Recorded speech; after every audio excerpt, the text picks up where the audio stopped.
The Secret discovered by Wallace D. Wattles. The Science of Getting Rich, a practical manual for men and women whose most pressing need is for money. The Science of Getting Rich. Preface. This book is pragmatical, not philosophical, a practical manual, not a treatise upon theories.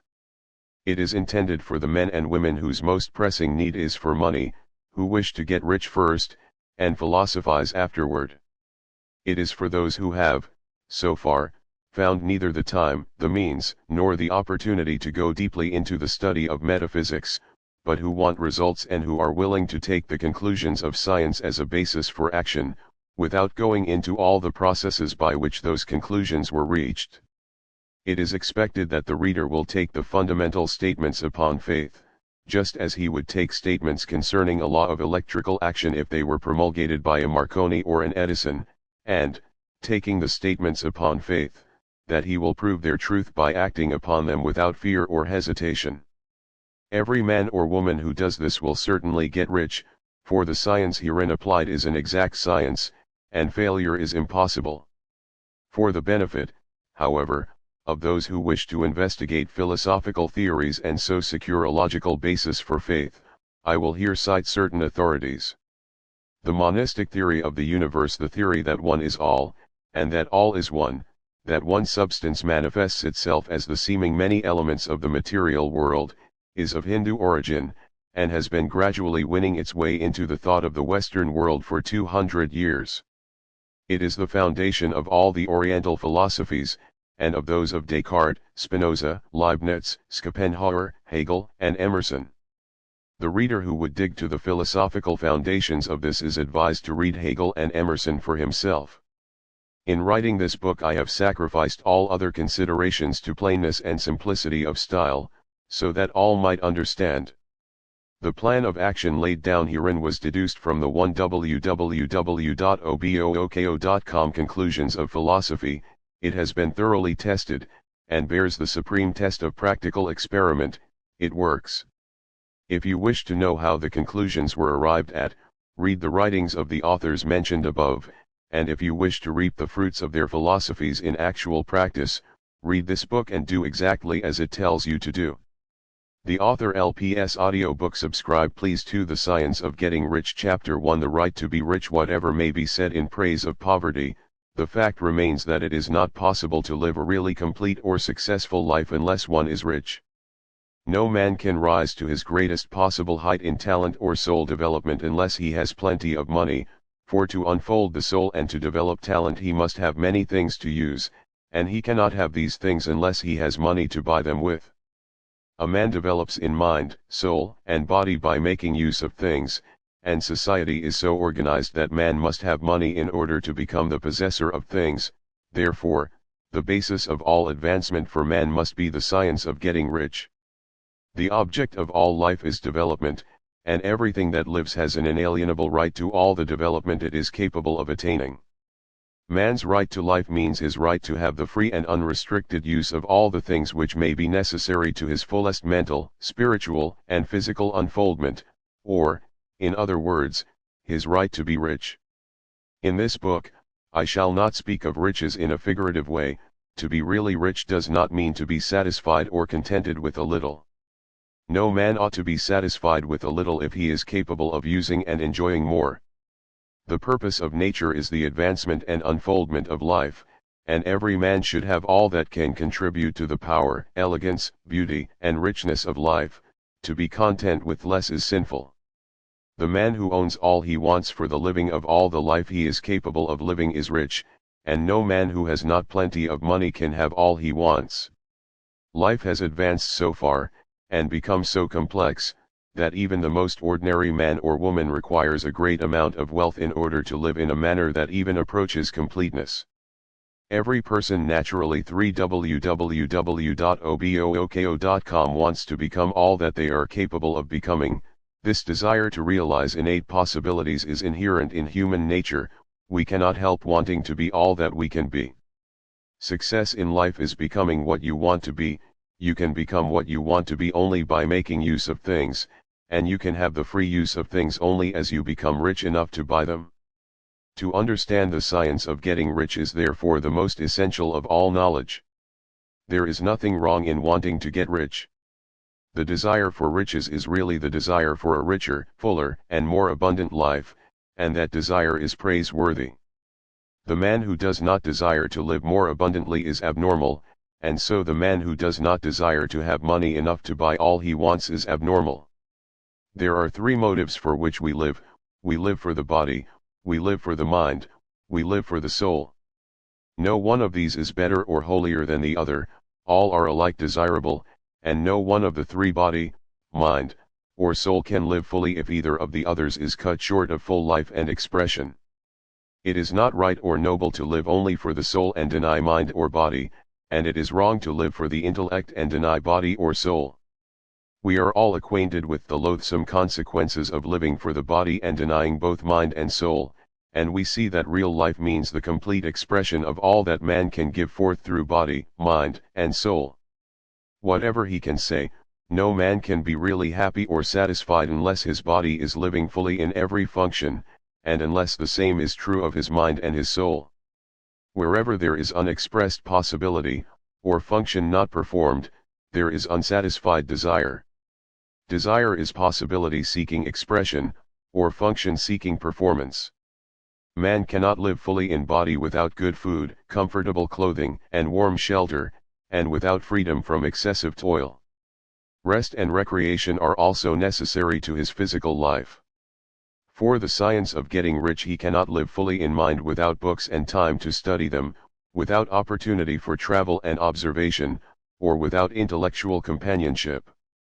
To live fully in mind he must have intellectual recreations, and must surround himself with all the objects of art and beauty he is capable of using and appreciating. To live fully in soul, man must have love, and love is denied expression by poverty. A man's highest happiness is found in the bestowal of benefits on those he loves. Love finds its most natural and spontaneous expression in giving. The man who has nothing to give cannot fill his place as a husband or father, as a citizen, or as a man. It is in the use of material things that a man finds full life for his body, develops his mind, and unfolds his soul. It is therefore of supreme importance to him that he should be rich. It is perfectly right that you should desire to be rich. If you are a normal man or woman you cannot help doing so.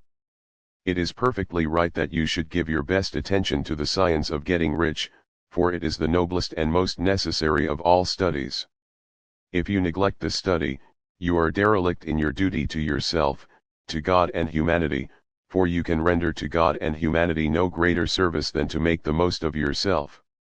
5 Chapter 2 There is a science of getting rich. There is a science of getting rich, and it is an exact science, like algebra or arithmetic.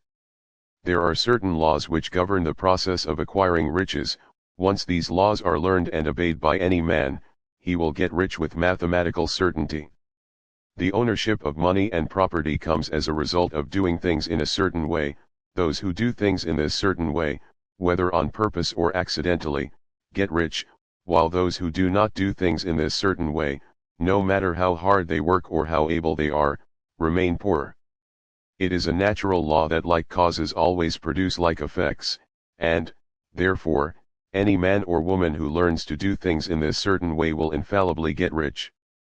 That the above statement is true is shown by the following facts.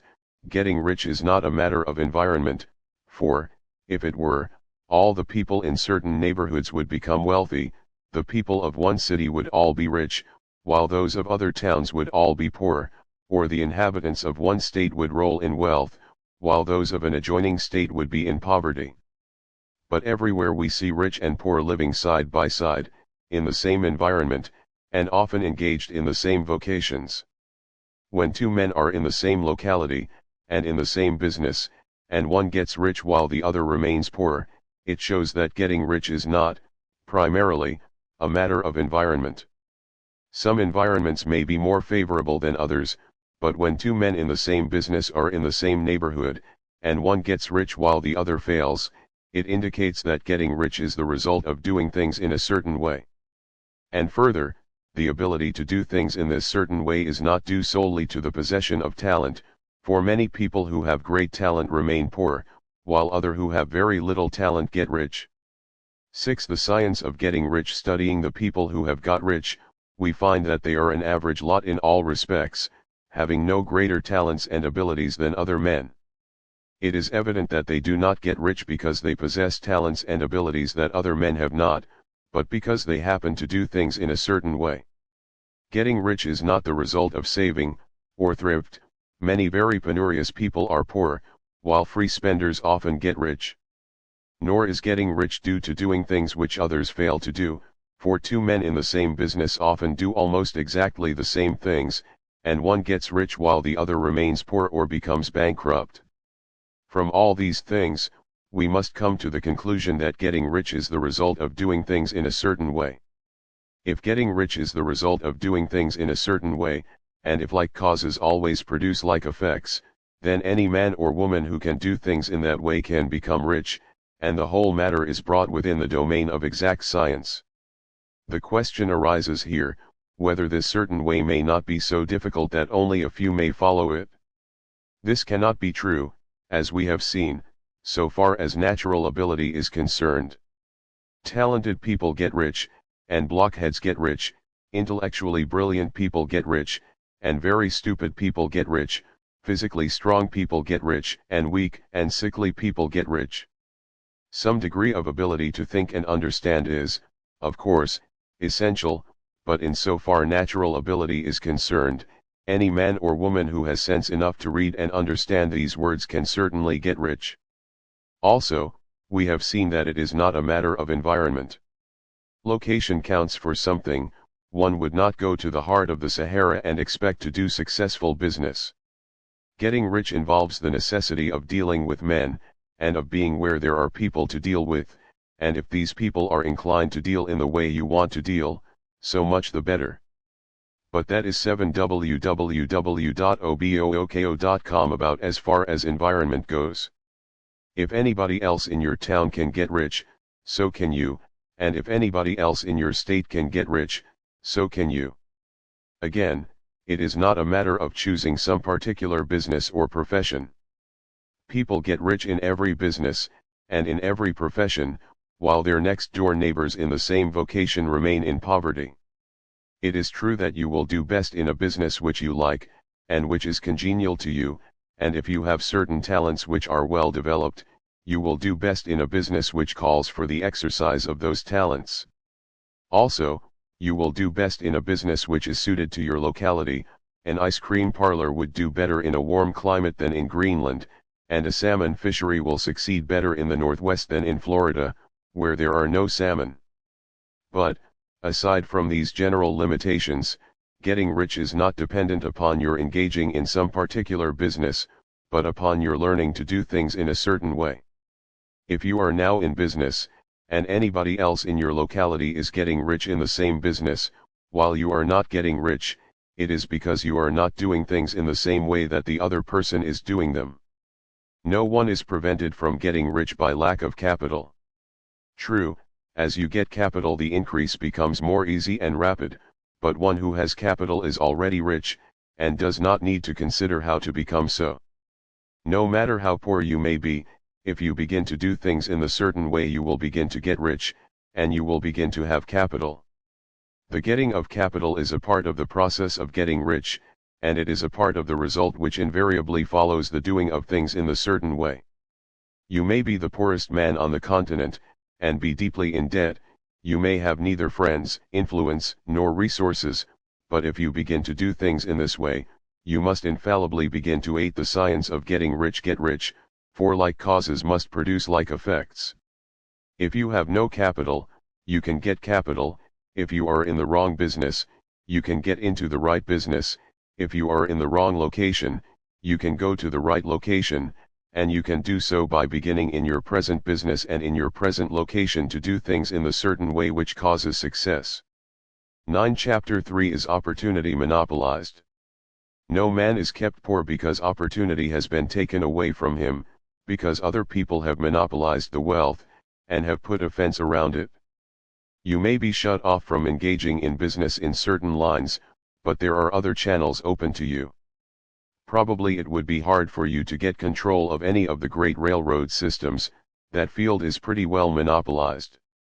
but the electric railway business is still in its infancy, and offers plenty of scope for enterprise, and it will be but a very few years until traffic and transportation through the air will become a great industry, and in all its branches will give employment to hundreds of thousands, and perhaps to millions, of people. Why not turn your attention to the development of aerial transportation, instead of competing with J.J. Hill and others for a chance in the steam railway world? It is quite true that if you are a workman in the employ of the Steel Trust you have very little chance of becoming the owner of the plant in which you work, but it is also true that if you will commence to act in a certain way, you can soon leave the employ of the Steel Trust. You can buy a farm of from 10 to 40 acres, and engage in business as a producer of foodstuffs. There is great opportunity at this time for men who will live upon small tracts of land and cultivate the same intensively. Such men will certainly get rich. You may say that it is impossible for you to get the land, but I am going to prove to you that it is not impossible, and that you can certainly get a farm if you will go to work in a certain way. At different periods the tide of opportunity sets in different directions, according to the needs of the whole, and the particular stage of social evolution which has been reached. At present, in America, it is setting toward agriculture and the allied industries and professions. Today, opportunity is open before the science of getting rich the factory worker in his line. It is open before the businessman who supplies the farmer more than before the one who supplies the factory worker, and before the professional man who waits upon the farmer more than before the one who serves the working class. There is abundance of opportunity for the man who will go with the tide, instead of trying to swim against it. So the factory workers, either as individuals or as a class, are not deprived of opportunity. The workers are not being kept down by their masters, they are not being ground by the trusts and combinations of capital. As a class, they are where they are because they do not do things in a certain way. If the workers of America chose to do so, they could follow the example of their brothers in Belgium and other countries, and establish great department stores and cooperative industries. They could elect men of their own class to office, and pass laws favoring the development of such cooperative industries, and in a few years they could take peaceable possession of the industrial field. The working class may become the master class whenever they will begin to do things in a certain way. The law of wealth is the same for them as it is for all others. This they must learn, and they will remain where they are as long as they continue to do as they do. The individual worker, however, is not held down by the ignorance or the mental slothfulness of his class. He can follow the tide of opportunity to riches, and this book will tell him how. No one is kept in poverty by a shortness in the supply of riches. There is more than enough for all. A palace as large as the Capitol at Washington might be built for every family on earth from the building material in the United States alone, and under intensive cultivation, this country would produce wool, cotton, linen, and silk enough to clothe each person in the world finer than Solomon was arrayed in all his glory, together with food enough to feed them all luxuriously. 11 www.obooko.com. The visible supply is practically inexhaustible, and the invisible supply really is inexhaustible. Everything you see on earth is made from one original substance, out of which all things proceed. New forms are constantly being made, and older ones are dissolving, but all are shapes assumed by one thing. There is no limit to the supply of formless stuff, or original substance. The universe is made out of it, but it was not all used in making the universe. The spaces in, through, and between the forms of the visible universe are permeated and filled with the original substance, with the formless stuff, with the raw material of all things. 10,000 times as much as has been made might still be made, and even then we should not have exhausted the supply of universal raw material. No man, therefore, is poor because nature is poor, or because there is not enough to go around. Nature is an inexhaustible storehouse of riches. The supply will never run short. Original substance is alive with creative energy, and is constantly producing more forms. When the supply of building material is exhausted, more will be produced. When the soil is exhausted so that foodstuffs and materials for clothing will no longer grow upon it, it will be renewed or more soil will be made. When all the gold and silver has been dug from the earth, if man is still in such a stage of social development that he needs gold and silver, more will produced from the formless. The formless stuff responds to the needs of man, it will not let him be without any good thing. This is true of man collectively, the race as a whole is always abundantly rich, and if individuals are poor, it is because they do not follow the certain way of doing things which makes the individual man rich. The formless stuff is intelligent, it is stuff which thinks. It is alive, and is always impelled toward more life. 12. The science of getting rich. It is the natural and inherent impulse of life to seek to live more, it is the nature of intelligence to enlarge itself, and of consciousness to seek to extend its boundaries and find fuller expression. The universe of forms has been made by formless living substance, throwing itself into form in order to express itself more fully. The universe is a great living presence, always moving inherently toward more life and fuller functioning. Nature is formed for the advancement of life, its impelling motive is the increase of life. For this cause, everything which can possibly minister to life is bountifully provided, there can be no lack unless God is to contradict himself and nullify his own works. You are not kept poor by lack in the supply of riches. It is a fact which I shall demonstrate a little farther on that even the resources of the formless supply are at the command of the man or woman who will act and think in a certain way. 13. Chapter 4. The first principle in the science of getting rich. Thought is the only power which can produce tangible riches from the formless substance. The stuff from which all things are made is a substance which thinks, and a thought of form in this substance produces the form. Original substance moves according to its thoughts. Every form and process you see in nature is the visible expression of a thought in original substance. As the formless stuff thinks of a form, it takes that form, as it thinks of a motion, it makes that motion. That is the way all things were created. We live in a thought world, which is part of a thought universe. The thought of a moving universe extended throughout formless substance, and the thinking stuff moving according to that thought, took the form of systems of planets, and maintains that form. Thinking substance takes the form of its thought, and moves according to the thought. Holding the idea of a circling system of suns and worlds, it takes the form of these bodies, and moves them as it thinks. Thinking the form of a slow-growing oak tree, it moves accordingly, and produces the tree, though centuries may be required to do the work.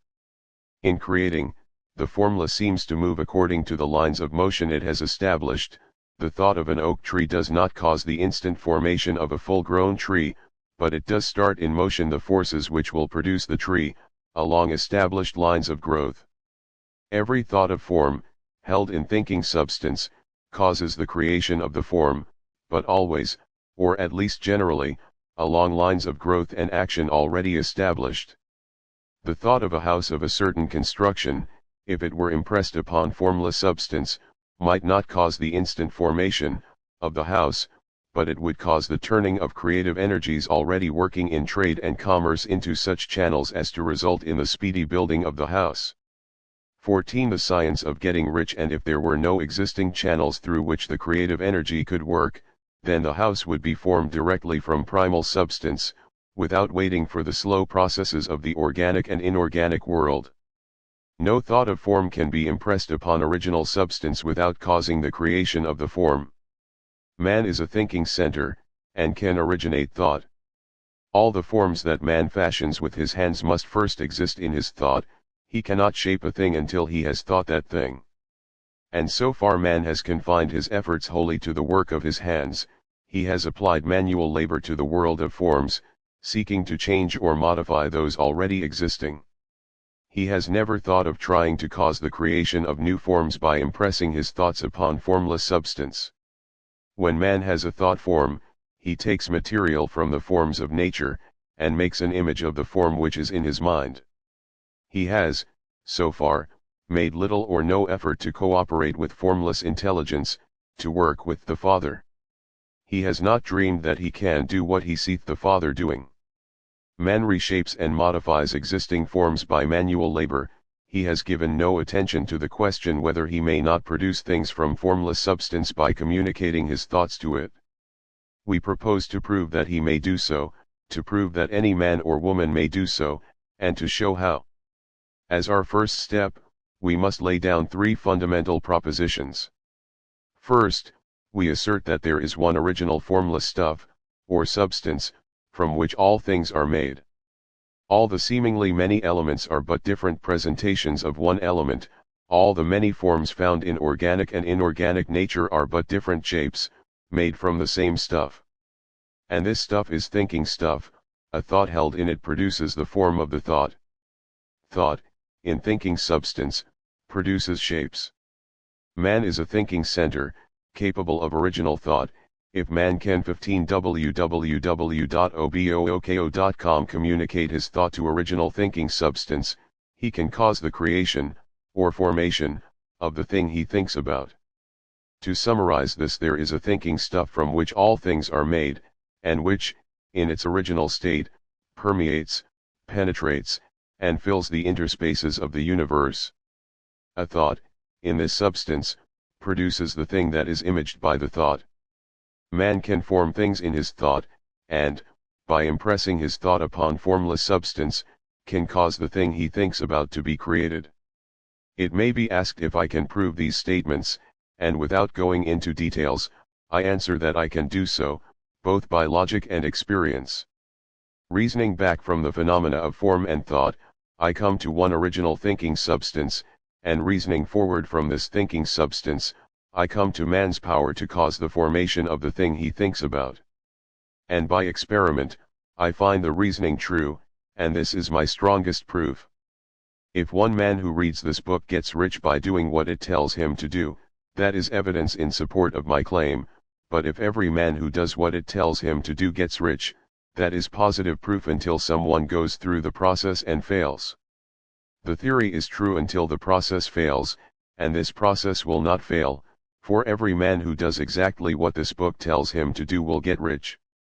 I have said that men get rich by doing things in a certain way, and in order to do so, men must become able to think in a certain way. A man's way of doing things is the direct result of the way he thinks about things.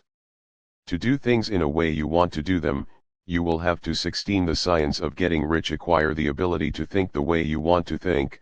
This is the first step toward getting rich. To think what you want to think is to think truth, regardless of appearances. Every man has the natural and inherent power to think what he wants to think, but it requires far more effort to do so than it does to think the thoughts which are suggested by appearances. To think according to appearance is easy, to think truth regardless of appearances is laborious, and requires the expenditure of more power than any other work man is called upon to perform. There is no labor from which most people shrink as they do from that of sustained and consecutive thought. It is the hardest work in the world. This is especially true when truth is contrary to appearances. Every appearance in the visible world tends to produce a corresponding form in the mind which observes it, and this can only be prevented by holding the thought of the truth.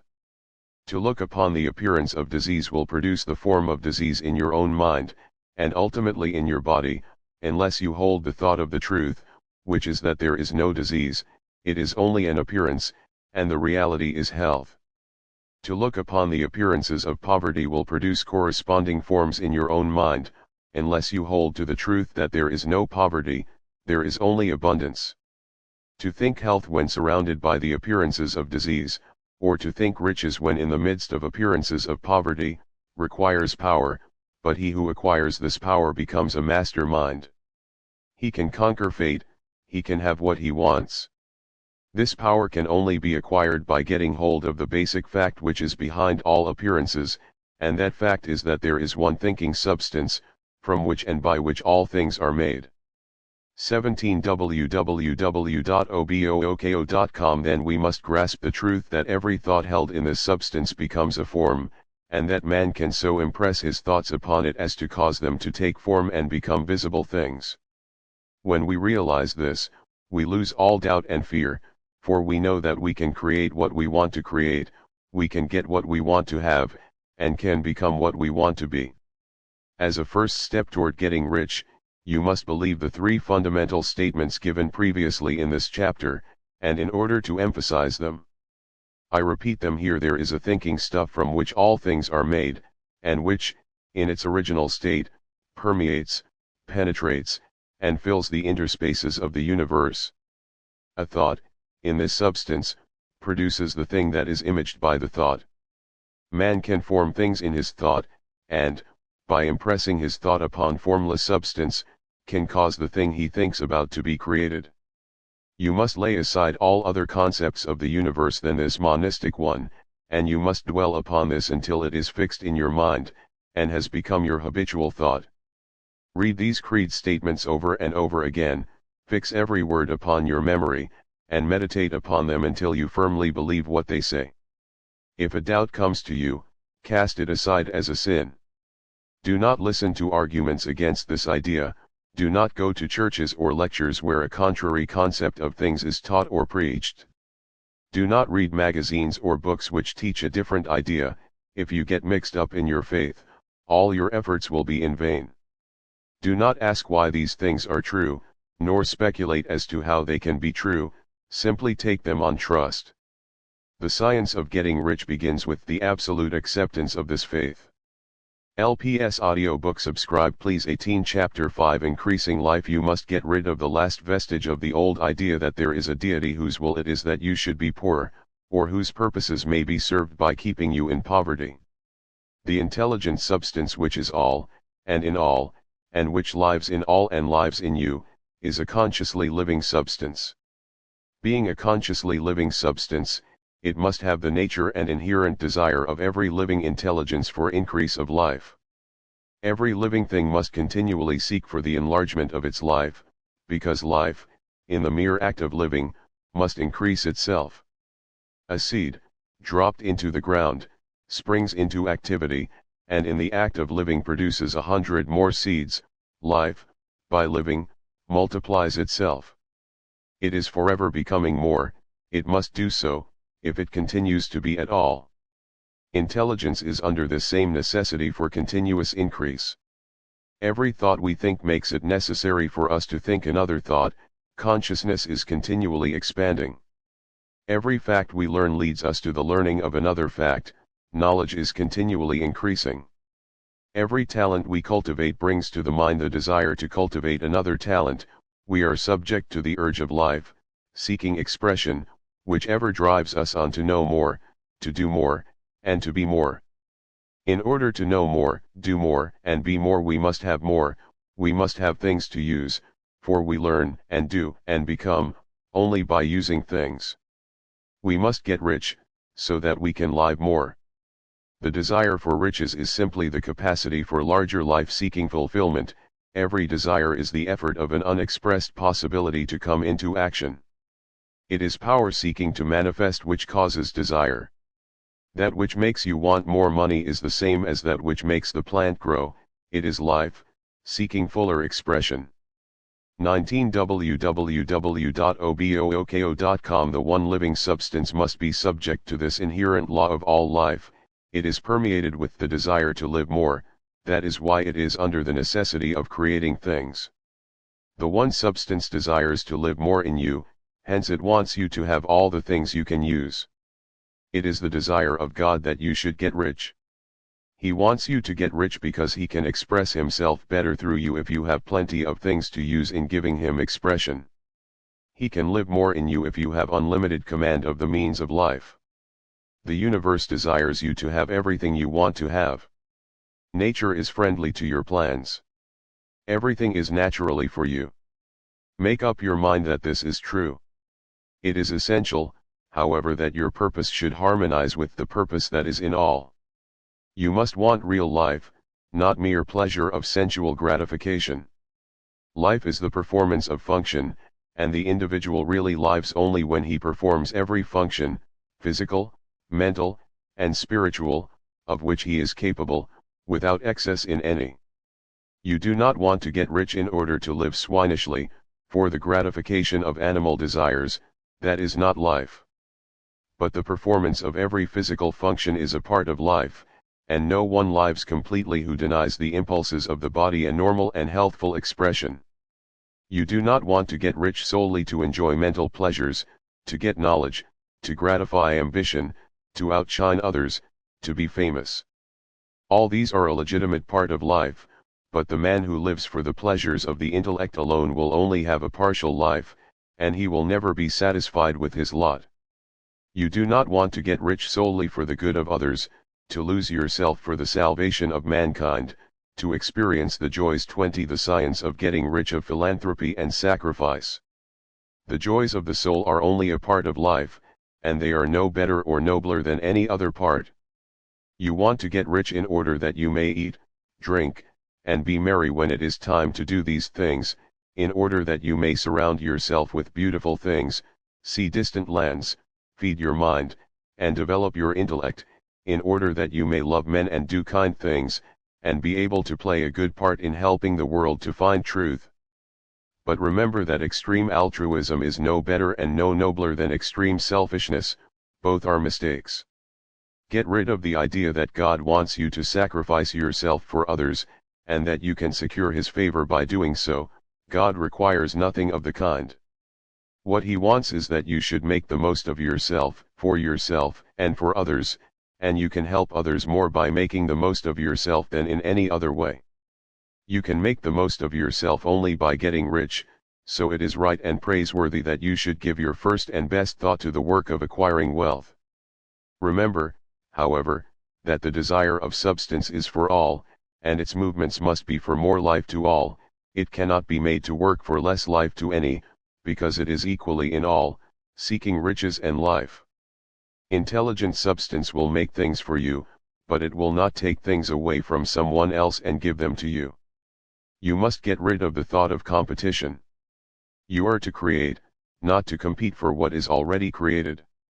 You do not have to take anything away from anyone. You do not have to drive sharp bargains. You do not have to cheat, or to take advantage. You do not need to let any man work for you for less than he earns. You do not have to covet the property of others, or to look at it with wishful eyes. No man has anything of which you cannot. 21 www.obooko.com have the like, and that without taking what he has away from him. You are to become a creator, not a competitor. You are going to get what you want, but in such a way that when you get it every other man will have more than he has now. I am aware that there are men who get a vast amount of money by proceeding in direct opposition to the statements in the paragraph above, and may add a word of explanation here. Men of the plutocratic type, who become very rich, do so sometimes purely by their extraordinary ability on the plane of competition, and sometimes they unconsciously relate themselves to substance in its great purposes and movements for the general racial upbuilding through industrial evolution. Rockefeller, Carnegie, Morgan, et.al., have been the unconscious agents of the supreme in the necessary work of systematizing and organizing productive industry, and in the end, their work will contribute immensely toward increased life for all. Their day is nearly over. They have organized production, and will soon be succeeded by the agents of the multitude, who will organize the machinery of distribution. The multimillionaires are like the monster reptiles of the prehistoric eras. They play a necessary part in the evolutionary process, but the same power which produced them will dispose of them. And it is well to bear in mind that they have never been really rich. A record of the private lives of most of this class will show that they have really been the most abject and wretched of the poor. Riches secured on the competitive plane are never satisfactory and permanent. They are yours today, and another's tomorrow. Remember, if you are to become rich in a scientific and certain way, you must rise entirely out of the competitive thought. You must never think for a moment that the supply is limited. Just as soon as you begin to think that all the money is being cornered and controlled by bankers and others, and that you must exert yourself to get laws passed to stop this process, 22 The science of getting rich and so on, in that moment you drop into the competitive mind, and your power to cause creation is gone for the time being, and what is worse, you will probably arrest the creative movements you have already instituted. Know that there are countless millions of dollars worth of gold in the mountains of the earth, not yet brought to light, and know that if there were not, more would be created from thinking substance to supply your needs. Know that the money you need will come, even if it is necessary for 1,000 men to be led to the discovery of new gold mines tomorrow. Never look at the visible supply, Look always at the limitless riches in formless substance, and know that they are coming to you as fast as you can receive and use them. Nobody, by cornering the visible supply, can prevent you from getting what is yours.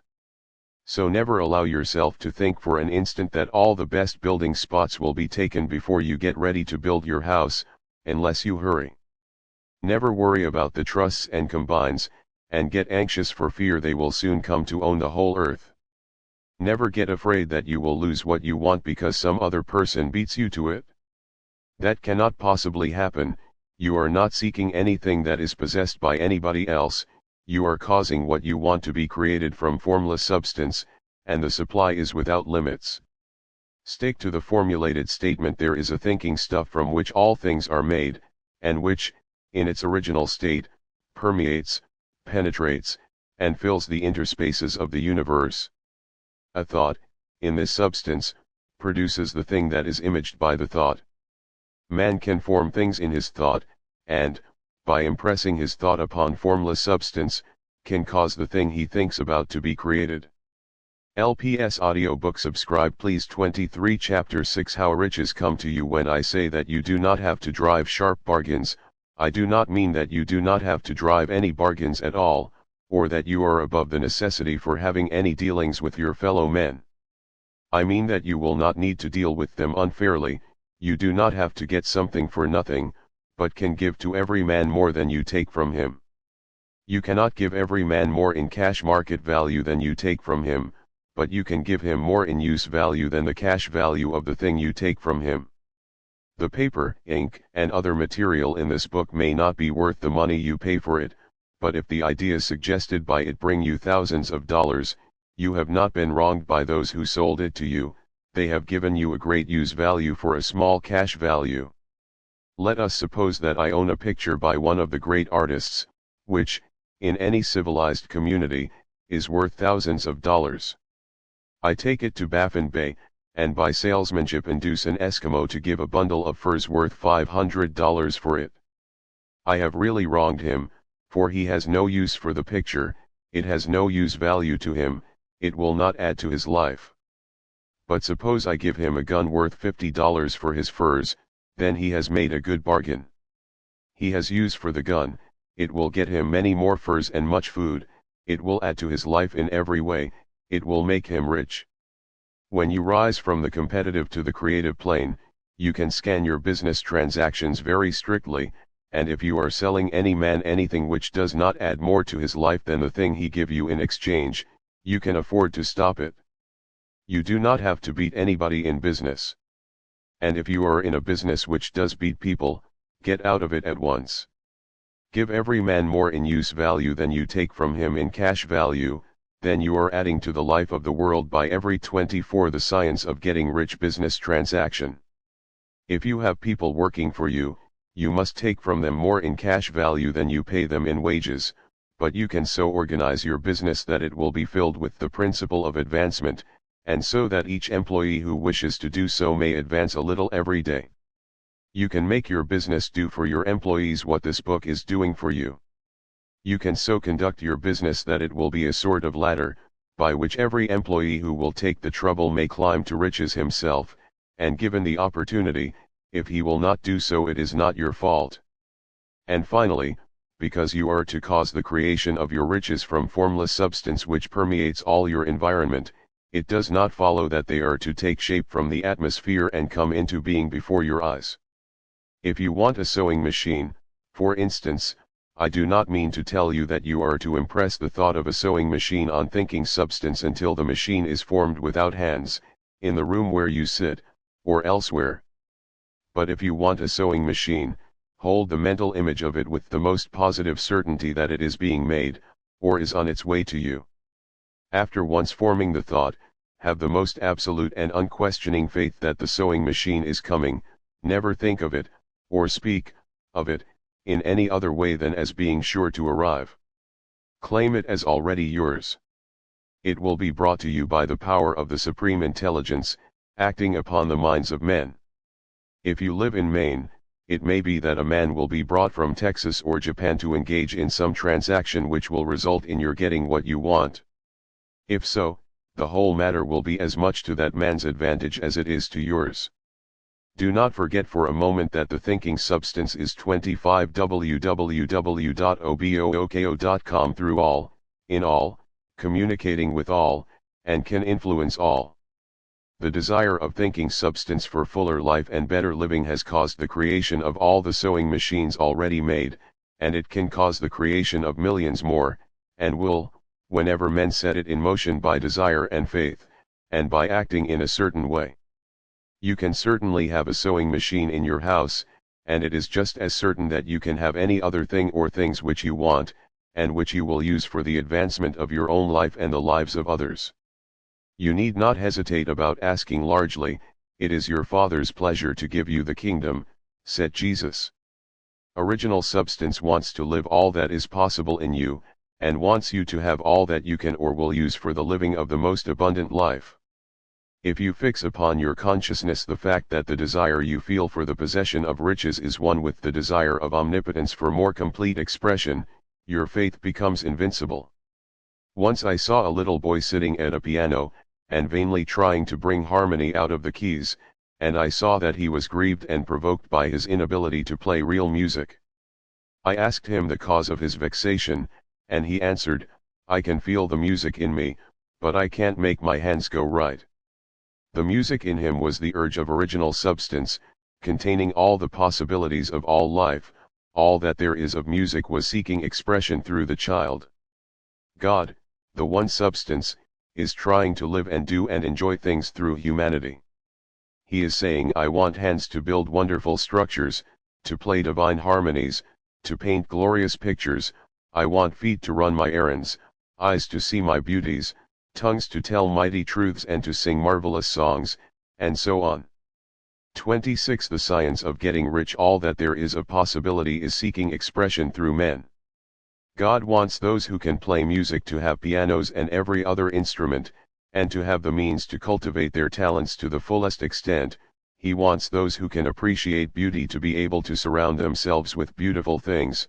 He wants those who can discern truth to have every opportunity to travel and observe. He wants those who can appreciate dress to be beautifully clothed, and those who can appreciate good food to be luxuriously fed. He wants all these things because it is himself that enjoys and appreciates them. It is God who wants to play and sing and enjoy beauty, and proclaim truth and wear fine clothes, and eat good foods. It is God that worketh in you to will and to do, said Paul. The desire you feel for riches is the infinite, seeking to express himself in you as he sought to find expression in the little boy at the piano. So you need not hesitate to ask largely. Your part is to focalize and express the desire to God. This is a difficult point with most people. They retain something of the old idea that poverty and self-sacrifice are pleasing to God. They look upon poverty as a part of the plan, a necessity of nature. They have the idea that God has finished his work, and made all that he can make, and that the majority of men must stay poor because there is not enough to go around. They hold to so much of this erroneous thought that they feel ashamed to ask for wealth. They try not to want more than a very modest competence, just enough to make them fairly comfortable. I recall now the case of one student who was told that he must get in mind a clear picture of the things he desired, so that the creative thought of them might be impressed on formless substance. He was a very poor man, living in a rented house, and 27 www.obooko.com having only what he earned from day to day, and he could not grasp the fact that all wealth was his. So, after thinking the matter over, he decided that he might reasonably ask for a new rug for the floor of his best room, and an anthracite coal stove to heat the house during the cold weather. Following the instructions given in this book, he obtained these things in a few months, and then it dawned upon him that he had not asked enough. He went through the house in which he lived, and planned all the improvements he would like to make in it. He mentally added a bay window here and a room there, until it was complete in his mind as his ideal home, and then he planned its furnishings.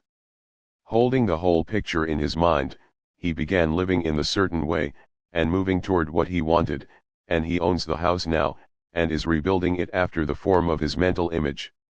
And now, with still larger faith, he is going on to get greater things. It has been unto him according to his faith, and it is so with you and with all of us. 28. The Science of Getting Rich. Chapter 7. Gratitude. The illustrations given in the last chapter will have conveyed to the reader the fact that the first step toward getting rich is to convey the idea of your wants to the formless substance. This is true, and you will see that in order to do so it becomes necessary to relate yourself to the formless intelligence in a harmonious way.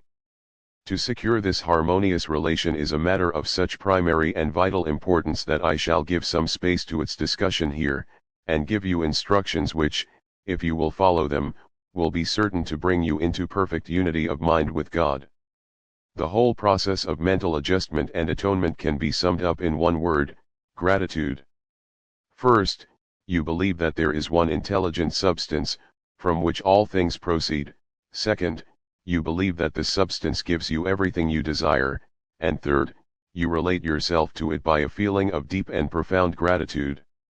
Many people who order their lives rightly in all other ways are kept in poverty by their lack of gratitude. Having received one gift from God, they cut the wires which connect them with Him by failing to make acknowledgement. It is easy to understand that the nearer we live to the source of wealth, the more wealth we shall receive, and it is easy also to understand that the soul that is always grateful lives in closer touch with God than the one which never looks to Him in thankful acknowledgement. The more gratefully we fix our minds on the Supreme when good things come to us, the more good things we will receive, and the more rapidly they will come, and the reason simply is that the mental attitude of gratitude draws the mind into closer touch. 29. www.obooko.com with the source from which the blessings come.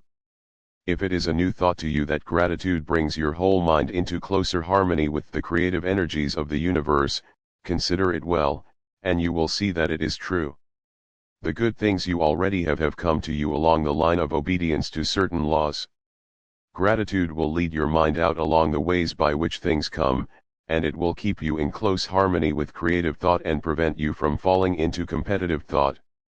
Gratitude alone can keep you looking toward the all, and prevent you from falling into the error of thinking of the supply as limited, and to do that would be fatal to your hopes. There is a law of gratitude, and it is absolutely necessary that you should observe the law, if you are to get the results you seek. The law of gratitude is the natural principle that action and reaction are always equal, and in opposite directions. The grateful outreaching of your mind in thankful praise to the Supreme is a liberation or expenditure of force. It cannot fail to reach that to which it addressed, and the reaction is an instantaneous movement towards you. Draw nigh unto God, and He will draw nigh unto you. That is a statement of psychological truth. And if your gratitude is strong and constant, the reaction in formless substance will be strong and continuous, the movement of the things you want will be always toward you. Notice the grateful attitude that Jesus took, how He always seems to be saying, "I thank Thee, Father, that Thou hearest me." You cannot exercise much power without gratitude, for it is gratitude that keeps you connected with power. But the value of gratitude does not consist solely in getting you more blessings in the future. Without gratitude you cannot long keep from dissatisfied thought regarding things as they are. 30. The science of getting rich. The moment you permit your mind to dwell with dissatisfaction upon things as they are, you begin to lose ground. You fix attention upon the common, the ordinary, the poor, and the squalid and mean, and your mind takes the form of these things. Then you will transmit these forms or mental images to the formless, and the common, the poor, the squalid, and mean will come to you. To permit your mind to dwell upon the inferior is to become inferior and to surround yourself with inferior things. On the other hand, to fix your attention on the best is to surround yourself with the best, and to become the best. The creative power within us makes us into the image of that to which we give our attention. We are thinking substance, and thinking substance always takes the form of that which it thinks about. The grateful mind is constantly fixed upon the best, therefore it tends to become the best, it takes the form or character of the best, and will receive the best. Also, faith is born of gratitude. The grateful mind continually expects good things, and expectation becomes faith. The reaction of gratitude upon one's own mind produces faith, and every outgoing wave of grateful thanksgiving increases faith. He who has no feeling of gratitude cannot long retain a living faith, and without a living faith you cannot get rich by the creative method, as we shall see in the following chapters. It is necessary, then, to cultivate the habit of being grateful for every good thing that comes to you, and to give thanks continuously. And because all things have contributed to your advancement, you should include all things in your gratitude. Do not waste time thinking or talking about the shortcomings or wrong actions of plutocrats or trust magnates. Their organization of the world has made your opportunity, all 31 www.obooko.com you get really comes to you because of them. Do not rage against corrupt politicians. If it were not for politicians we should fall into anarchy, and your opportunity would be greatly lessened. God has worked a long time and very patiently to bring us up to where we are in industry and government, and He is going right on with His work. There is not the least doubt that He will do away with plutocrats, trust magnates, captains of industry, and politicians as soon as they can be spared, but in the meantime, behold, they are all very good. Remember that they are all helping to arrange the lines of transmission along which your riches will come to you, and be grateful to them all. This will bring you into harmonious relations with the good in everything, and the good in everything will move toward you. The Science of Getting Rich LPS Audiobooks 32 Chapter 8 Thinking in the Certain Way. Turn back to Chapter 6 and read again the story of the man who formed a mental image of his house, and you will get a fair idea of the initial step toward getting rich. You must form a clear and definite mental picture of what you want. You cannot transmit an idea unless you have it yourself. You must have it before you can give it, and many people fail to impress thinking substance because they have themselves only a vague and misty concept of the things they want to do, to have, or to become. It is not enough that you should have a general desire for wealth to do good with. Everybody has that desire. It is not enough that you should have a wish to travel, see things, live more, etc. Everybody has those desires also. If you were going to send a wireless message to a friend, you would not send the letters of the alphabet in their order, and let him construct the message for himself, nor would you take words at random from the dictionary. You would send a coherent sentence, one which meant something. When you try to impress your wants upon substance, remember that it must be done by a coherent statement. You must know what you want, and be definite. You can never get rich, or start the creative power into action, by sending out unformed longings and vague desires. Go over your desires just as the man I have described went over his house, see just what you want, and get a clear mental picture of it as you wish it to look when you get it. That clear mental picture you must have continually in mind, as the sailor has in mind the port toward which he is sailing the ship. You must keep your face toward it all the time. You must no more lose sight of it than the steersman loses sight of the compass. It is not necessary to take exercises in concentration, nor to 33 www.obooko.com set apart special times for prayer and affirmation, nor to go into the silence, nor to do occult stunts of any kind. Their things are well enough, but all you need is to know what you want, and to want it badly enough so that it will stay in your thoughts. Spend as much of your leisure time as you can in contemplating your picture, but no one needs to take exercises to concentrate his mind on a thing which he really wants. It is the things you do not really care about which require effort to fix your attention upon them. And unless you really want to get rich, so that the desire is strong enough to hold your thoughts directed to the purpose as the magnetic pole holds the needle of the compass, it will hardly be worthwhile for you to try to carry out the instructions given in this book. The methods herein set forth are for people whose desire for riches is strong enough to overcome mental laziness and the love of ease, and make them work. The more clear and definite you make your picture then, and the more you dwell upon it, bringing out all its delightful details, the stronger your desire will be, and the stronger your desire, the easier it will be to hold your mind fixed upon the picture of what you want. Something more is necessary, however, than merely to see the picture clearly. If that is all you do, you are only a dreamer, and will have little or no power for accomplishment. Behind your clear vision must be the purpose to realize it, to bring it out in tangible expression. And behind this purpose must be an invincible and unwavering faith that the thing is already yours, that it is at hand and you have only to take possession of it. Live in the new house, mentally, until it takes form around you physically. In the mental realm, enter at once into full enjoyment of the things you want. 34 The science of getting rich. Whatsoever things ye ask for when ye pray, believe that ye receive them, and ye shall have them, said Jesus. See the things you want as if they were actually around you all the time, see yourself as owning and using them. Make use of them in imagination just as you will use them when they are your tangible possessions. Dwell upon your mental picture until it is clear and distinct, and then take the mental attitude of ownership toward everything in that picture. Take possession of it, in mind, in the full faith that it is actually yours. Hold to this mental ownership, do not waver for an instant in the faith that it is real. And remember what was said in a preceding chapter about gratitude, be as thankful for it all the time as you expect to be when it has taken form. The man who can sincerely thank God for the things which as yet he owns only in imagination, has real faith. He will get rich, he will cause the creation of whatsoever he wants. You do not need to pray repeatedly for things you want, it is not necessary to tell God about it every day. Use not vain repetitions as the heathen do, Jesus said to his pupils, for your Father knoweth that ye have need of these things before ye ask him. Your part is to intelligently formulate your desire for the things which make for a larger life, and to get these desire arranged into a coherent whole, and then to impress this whole desire upon the formless substance, which has the power and the will to bring you what you want. You do not make this impression by repeating strings of words, you make it by holding the vision with unshakable purpose to attain it, and with steadfast faith that you do attain it. The answer to prayer is not according to your faith while you are talking, but according to your faith while you are working.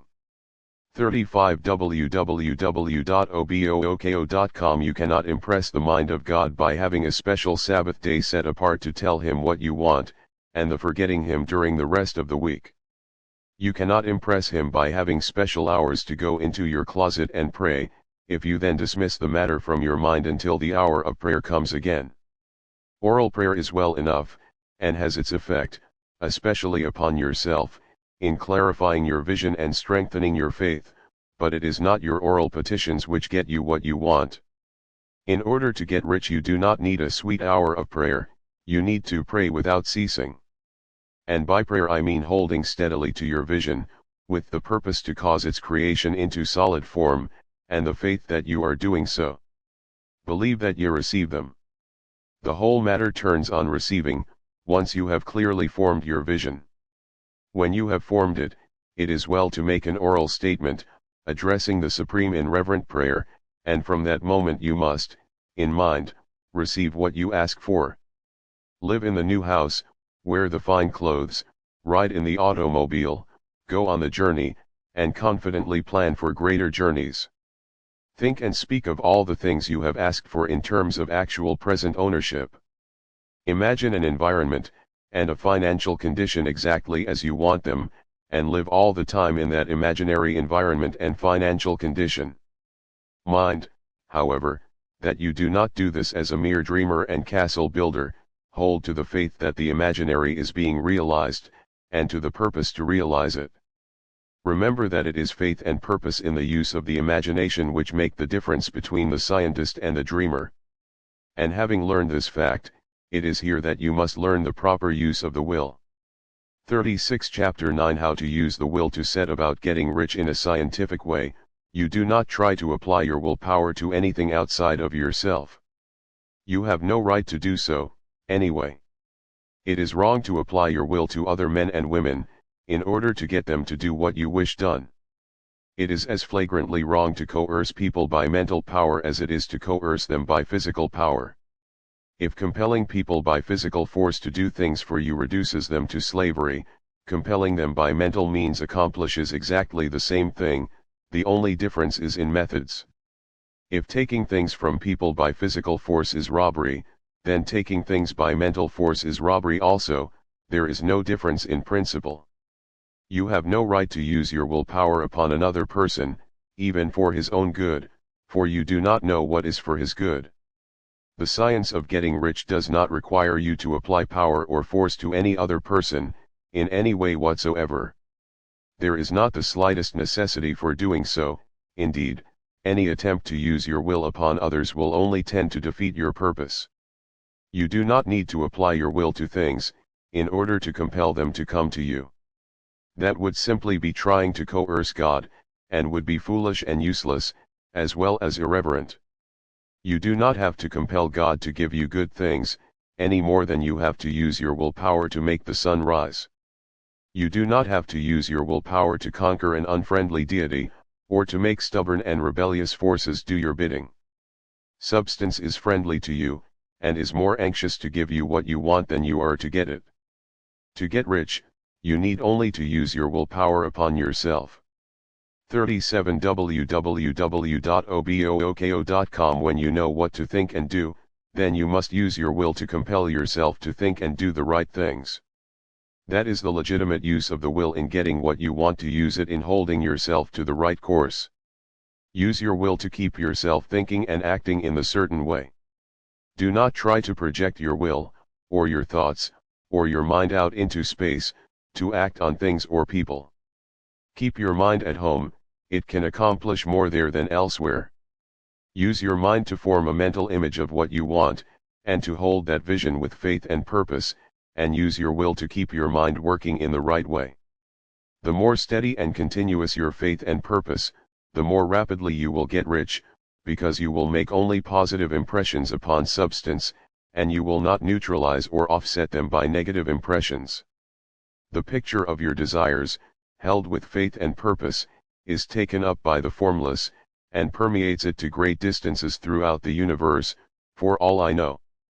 As this impression spreads, all things are set moving toward its realization, every living thing, every inanimate thing, and the things yet uncreated, are stirred toward bringing into being that which you want.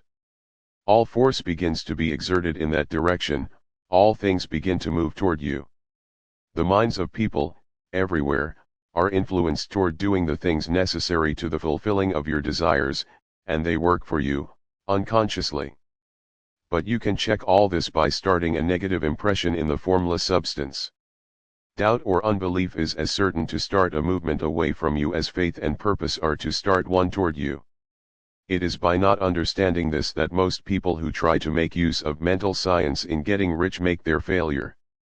Every hour and moment you spend in giving heed to 38 the science of getting rich doubts and fears, every hour you spend in worry, every hour in which your soul is possessed by unbelief, sets a current away from you in the whole domain of intelligent substance.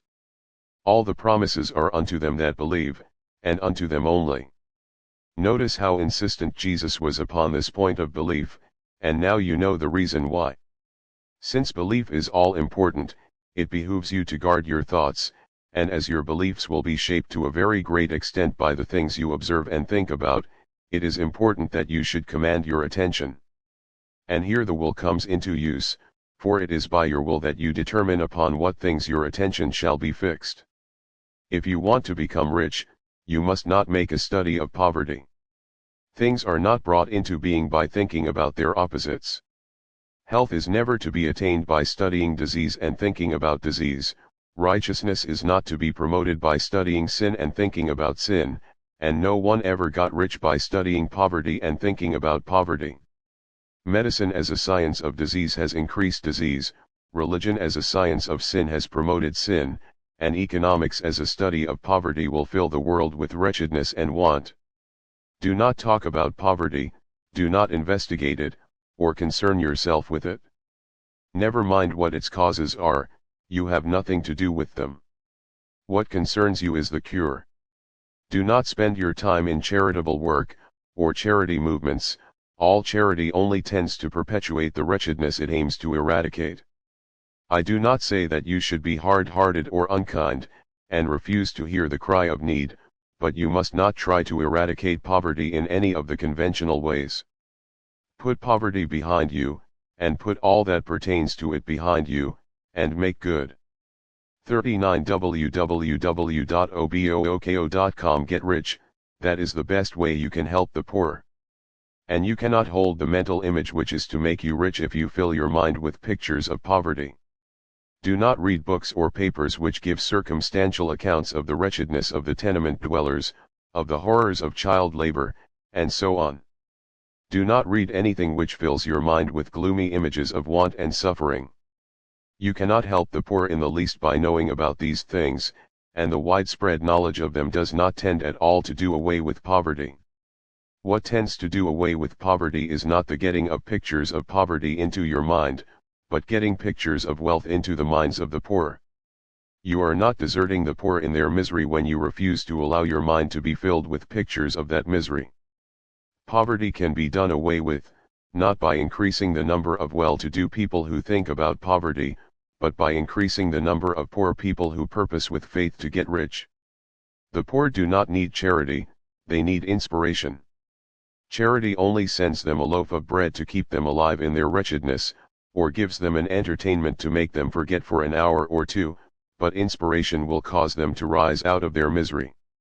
If you want to help the poor, demonstrate to them that they can become rich, prove it by getting rich yourself. The only way in which poverty will ever be banished from this world is by getting a large and constantly increasing number of people to practice the teachings of this book. People must be taught to become rich by creation, not by competition. Every man who becomes rich by competition throws down behind him the ladder by which he rises, and keeps others down, but every man who gets rich by creation opens a way for 40 the science of getting rich thousands to follow him, and inspires them to do so. You are not showing hardness of heart or an unfeeling disposition when you refuse to pity poverty, see poverty, read about poverty, or think or talk about it, or to listen to those who do talk about it. Use your willpower to keep your mind off the subject of poverty, and to keep it fixed with faith and purpose on the vision of what you want. 41 Chapter 10 Further use of the will. You cannot retain a true and clear vision of wealth if you are constantly turning your attention to opposing pictures, whether they be external or imaginary. Do not tell of your past troubles of a financial nature, if you have had them, do not think of them at all. Do not tell of the poverty of your parents, or the hardships of your early life. To do any of these things is to mentally class yourself with the poor for the time being, and it will certainly check the movement of things in your direction. Let the dead bury their dead, as Jesus said. Put poverty and all things that pertain to poverty completely behind you. You have accepted a certain theory of the universe as being correct, and are resting all your hopes of happiness on its being correct, and what can you gain by giving heed to conflicting theories? Do not read religious books which tell you that the world is soon coming to an end, and do not read the writing of muckrakers and pessimistic philosophers who tell you that it is going to the devil. The world is not going to the devil, it is going to God. It is wonderful becoming. True, there may be a good many things in existing conditions which are disagreeable, but what is the use of studying them when they are certainly passing away, and when the study of them only tends to check their passing and keep them with us?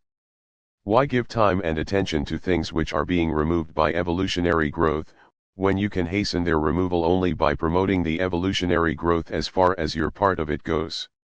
No matter how horrible in seeming may be the conditions in 42 the science of getting rich, certain countries, sections, or places, you waste your time and destroy your own chances by considering them. You should interest yourself in the world's becoming rich. Think of the riches the world is coming into, instead of the poverty it is growing out of, and bear in mind that the only way in which you can assist the world in growing rich is by growing rich yourself through the creative method, not the competitive one. Give your attention wholly to riches, ignore poverty. Whenever you think or speak of those who are poor, think and speak of them as those who are becoming rich, as those who are to be congratulated rather than pitied. Then they and others will catch the inspiration, and begin to search for the way out. Because I say that you are to give your whole time and mind and thought to riches, it does not follow that you are to be sordid or mean. To become really rich is the noblest aim you can have in life, for it includes everything else. On the competitive plane, the struggle to get rich is a godless scramble for power over other men, but when we come into the creative mind, all this is changed. All that is possible in the way of greatness and soul unfoldment, of service and lofty endeavor, comes by way of getting rich. All is made possible by the use of things. If you lack for physical health, you will find that the attainment of it is conditional on your getting rich. Only those who are emancipated from financial worry, and who have the means to live a carefree existence and follow hygienic practices, can have and retain health. Moral and spiritual greatness is possible only to those who are above the competitive battle for existence, and only those who are becoming rich on the plane of creative thought are free from the degrading influences of competition. If your heart is set 43 www.obooko.com on domestic happiness, remember that love flourishes best where there is refinement, a high level of thought, and freedom from corrupting influences, and these are to be found only where riches are attained by the exercise of creative thought, without strife or rivalry. You can aim at nothing so great or noble, I repeat, as to become rich, and you must fix your attention upon your mental picture of riches, to the exclusion of all that may tend to dim or obscure the vision. You must learn to see the underlying truth in all things. You must see beneath all seemingly wrong conditions the great one life ever moving forward toward fuller expression and more complete happiness. It is the truth that there is no such thing as poverty, that there is only wealth. Some people remain in poverty because they are ignorant of the fact that there is wealth for them, and these can best be taught by showing them the way to affluence in your own person and practice.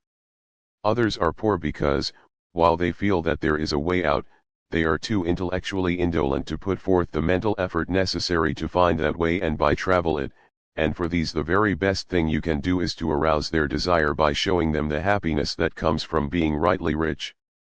Others still are poor because, while they have some notion of science, they have become so swamped and lost in the maze of metaphysical and occult theories that they do not know which road to take. They try a mixture of many systems and fail in all. For these, again, the very best thing to do is to show the right way in your own person and practice. An ounce of doing things is worth a pound of theorizing.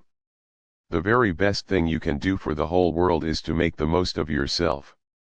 44. The science of getting rich. You can serve God and man in no more effective way than by getting rich, that is, if you get rich by the creative method and not by the competitive one. Another thing. We assert that this book gives in detail the principles of the science of getting rich, and if that is true, you do not need to read any other book upon the subject. This may sound narrow and egotistical, but consider, there is no more scientific method of computation in mathematics than by addition, subtraction, multiplication, and division. No other method is possible. There can be but one shortest distance between 2 points. There is only one way to think scientifically, and that is to think in the way that leads by the most direct and simple route to the goal. No man has yet formulated a briefer or less complex system than the one set forth herein. It has been stripped of all non-essentials. When you commence on this, lay all others aside, put them out of your mind altogether. Read this book every day, keep it with you, commit it to memory, and do not think about other systems and theories. If you do, you will begin to have doubts, and to be uncertain and wavering in your thought, and then you will begin to make failures. After you have made good and become rich, you may study other systems as much as you please, but until you are quite sure that you have gained what you want, do not read anything on this line but this book, unless it be the authors mentioned in the preface. And read only the most optimistic comments on the world's news, those in harmony with your picture. Also, postpone your investigations into the occult. Do not dabble in theosophy, spiritualism, or kindred studies. It is very likely that the dead still live, and are near, but if they are, let them alone, mind your own business. Wherever the spirits of the dead may be, they have their own 45 www.obooko.com work to do, and their own problems to solve, and we have no right to interfere with them. We cannot help them, and it is very doubtful whether they can help us, or whether we have any right to trespass upon their time if they can. Let the dead and the hereafter alone, and solve your own problem, get rich. If you begin to mix with the occult, you will start mental cross-currents which will surely bring your hopes to shipwreck. Now, this and the preceding chapters have brought us to the following statement of basic facts. There is a thinking stuff from which all things are made, and which, in its original state, permeates, penetrates, and fills the interspaces of the universe. A thought, in this substance, produces the thing that is imaged by the thought. Man can form things in his thought, and, by impressing his thought upon formless substance, can cause the thing he thinks about to be created. In order to do this, man must pass from the competitive to the creative mind. He must form a clear mental picture of the things he wants, and hold this picture in his thoughts with the fixed purpose to get what he wants, and the unwavering faith that he does get what he wants, closing his mind against all that may tend to shake his purpose, dim his vision, or quench his faith. And in addition to all this, we shall now see that he must live and act in a certain way. 46. The Science of Getting Rich. Chapter 11. Acting in the certain way. Thought is the creative power, or the impelling force which causes the creative power to act. Thinking in a certain way will bring riches to you, but you must not rely upon thought alone, paying no attention to personal action. That is the rock upon which many otherwise scientific metaphysical thinkers meet shipwreck: the failure to connect thought with personal action. We have not yet reached the stage of development, even supposing such a stage to be possible, in which man can create directly from formless substance without nature's processes or the work of human hands. Man must not only think, but his personal action must supplement his thought. By thought you can cause the gold in the hearts of the mountains to be impelled toward you, but it will not mine itself, refine itself, coin itself into double eagles, and come rolling along the road seeking its way into your pocket. Under the impelling power of the Supreme Spirit, men's affairs will be so ordered that someone will be led to mine the gold for you. Other men's business transactions will be so directed that the gold will be brought toward you, and you must so arrange your own business affairs that you may be able to receive it when it comes to you. Your thought makes all things, animate and inanimate, work to bring you what you want, but your personal activity must be such that you can rightly receive what you want when it reaches you. You are not to take it as charity, nor to steal it. You must give every man more in use value than he gives you in cash value. The scientific use of thought consists in forming a clear and distinct mental image of what you want, in holding fast to the purpose to get what you want, and in realizing with grateful faith that you do get what you want. Do not try to project your thought in any mysterious or 47 www.obooko.com occult way, with the idea of having it go out and do things for you. That is wasted effort, and will weaken your power to think with sanity. The action of thought in getting rich is fully explained in the preceding chapters. Your faith and purpose positively impress your vision upon formless substance, which has the same desire for more life that you have, and this vision, received from you, sets all the creative forces at work in and through their regular channels of action, but directed toward you. It is not your part to guide or supervise the creative process. All you have to do with that is to retain your vision, stick to your purpose, and maintain your faith and gratitude. But you must act in a certain way, so that you can appropriate what is yours when it comes to you, so that you can meet the things you have in your picture, and put them in their proper places as they arrive. You can really see the truth of this. When things reach you, they will be in the hands of other men, who will ask an equivalent for them. And you can only get what is yours by giving the other man what is his. Your pocketbook is not going to be transformed into a Fortunatus purse, which shall be always full of money without effort on your part. This is the crucial point in the science of getting rich, right here, where thought and personal action must be combined. There are very many people who, consciously or unconsciously, set the creative forces in action by the strength and persistence of their desires, but who remain poor because they do not provide for the reception of the thing they want when it comes. By thought, the thing you want is brought to you, by action you receive it. 48. The science of getting rich. Whatever your action is to be, it is evident that you must act now. You cannot act in the past, and it is essential to the clearness of your mental vision that you dismiss the past from your mind. You cannot act in the future, for the future is not here yet. And you cannot tell how you will want to act in any future contingency until that contingency has arrived. Because you are not in the right business, or the right environment now, do not think that you must postpone action until you get into the right business or environment.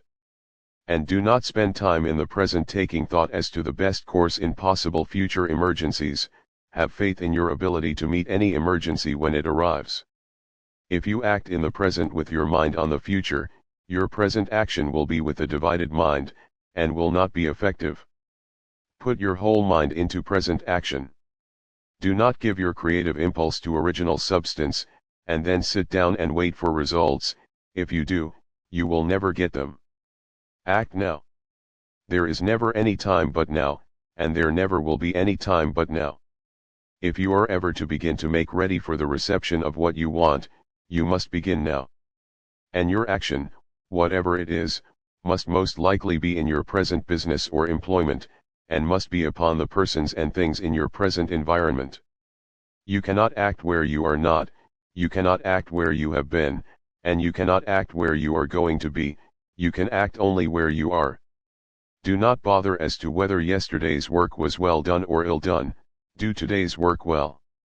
Do not try to do tomorrow's work now. There will be plenty of time to do that when you get to it. Do not try, by occult or mystical means, to act on people or things that are out of your reach. Do not wait for a change of environment before you act. Get 49 www.obooko.com. A change of environment by action. You can so act upon the environment in which you are now, as to cause yourself to be transferred to a better environment. Hold with faith and purpose the vision of yourself in the better environment, but act upon your present environment with all your heart, and with all your strength, and with all your mind. Do not spend any time in daydreaming or castle building. Hold to the one vision of what you want, and act now.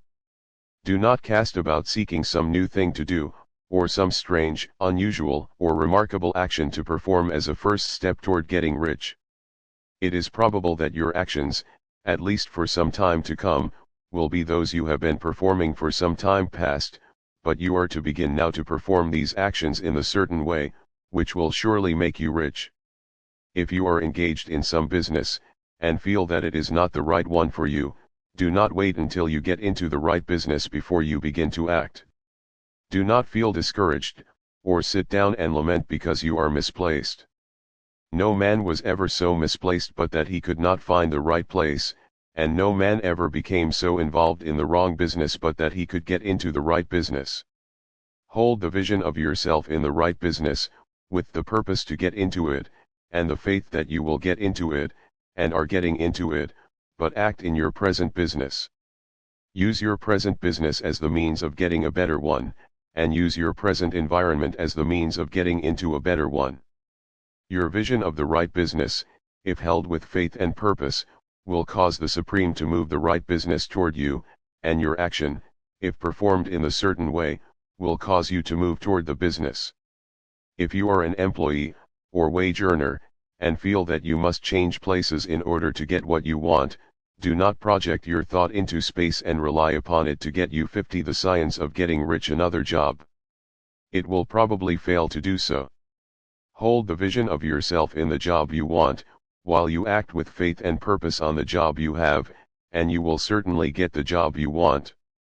Your vision and faith will set the creative force in motion to bring it toward you, and your action will cause the forces in your own environment to move you toward the place you want. In closing this chapter, we will add another statement to our syllabus.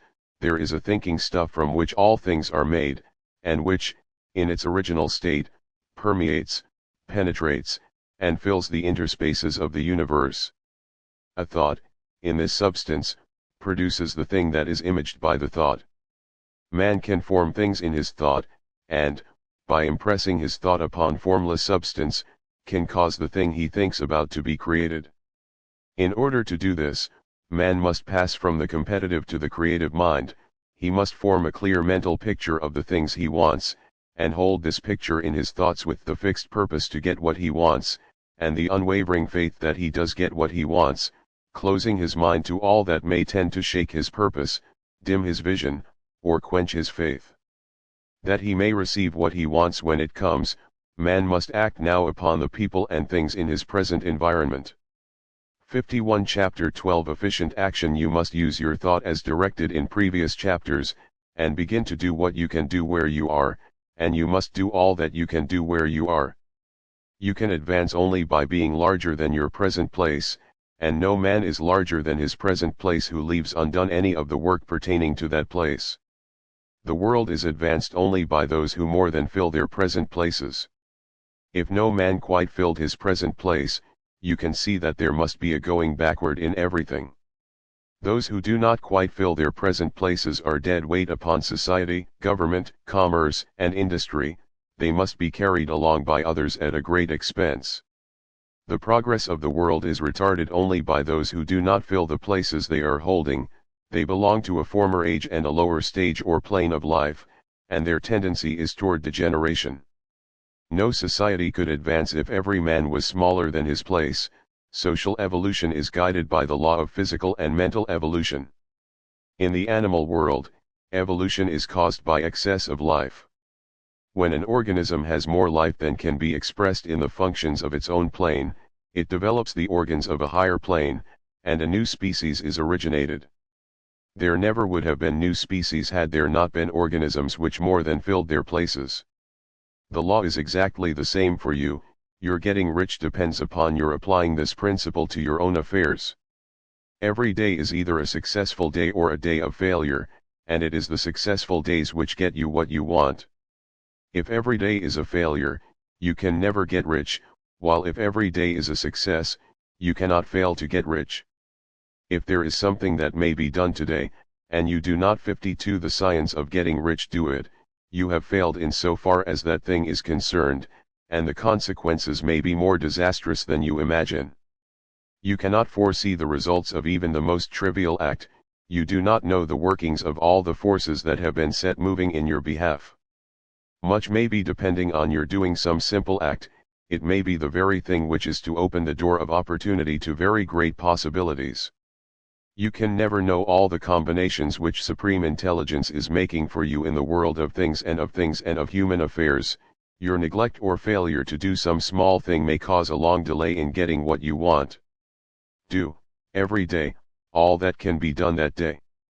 There is, however, a limitation or qualification of the above that you must take into account.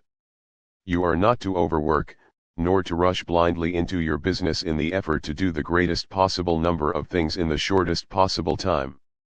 You are not to try to do tomorrow's work today, nor to do a week's work in a day. It is really not the number of things you do, but the efficiency of each separate action that counts. Every act is, in itself, either a success or a failure. Every act is, in itself, either effective or inefficient. Every inefficient act is a failure, and if you spend your life in doing inefficient acts, your whole life will be a failure. The more things you do, the worse for you, if all your acts are inefficient ones. On the other hand, every efficient act is a success in itself, and if every act of your life is an efficient one, your whole life must be a success. The cause of failure is doing too many things in an inefficient manner, and not doing enough things in an efficient manner.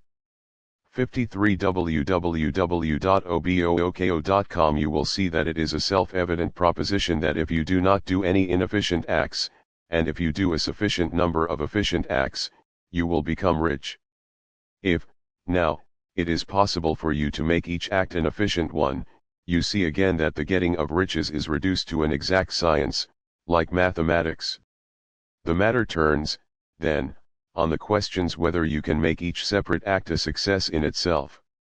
And this you can certainly do. You can make each act a success, because all power is working with you, and all power cannot fail. Power is at your service, and to make each act efficient you have only to put power into it. Every action is either strong or weak, and when every one is strong, you are acting in the certain way which will make you rich. Every act can be made strong and efficient by holding your vision while you are doing it, and putting the whole power of your faith and purpose into it. It is at this point that the people fail who separate mental power from personal action. They use the power of mind in one place and at one time, and they act in another place and at another time. So their acts are not successful in themselves, too many of them are inefficient. But if all power goes into every act, no matter how commonplace, every act will be a success in itself, and as in the nature of things every success opens the way to other successes, your progress toward what you want, and the progress of what you want toward you, will become increasingly rapid. Remember that successful action is cumulative in its results. Since the desire for more life is inherent in all things, when a man begins to move toward larger life, more things attach themselves to him, and the influence of his desire is multiplied. Do, every day, all that you can do that day, and do each act 54. The science of getting rich in an efficient manner. In saying that you must hold your vision while you are doing each act, however trivial or commonplace, I do not mean to say that it is necessary at all times to see the vision distinctly to its smallest details.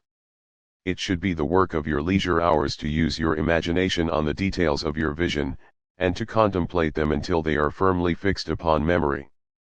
If you wish speedy results, spend practically all your spare time in this practice.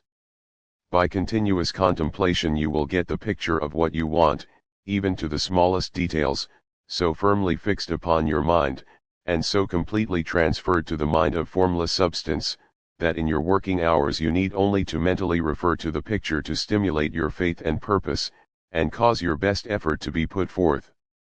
Contemplate your picture in your leisure hours until your consciousness is so full of it that you can grasp it instantly.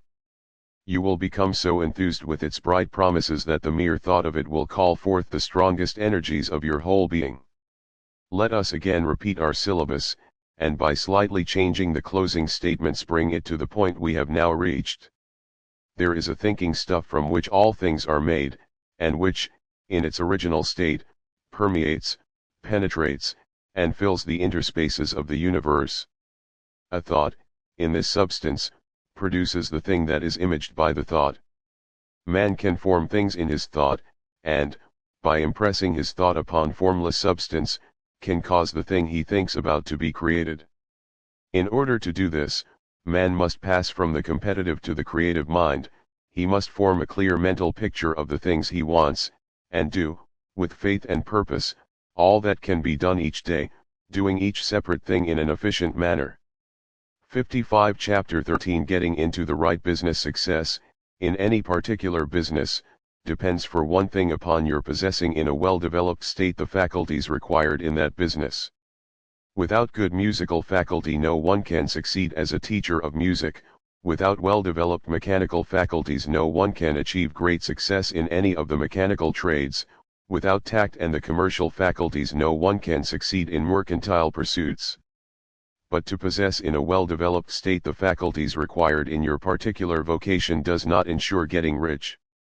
There are musicians who have remarkable talent, and who yet remain poor.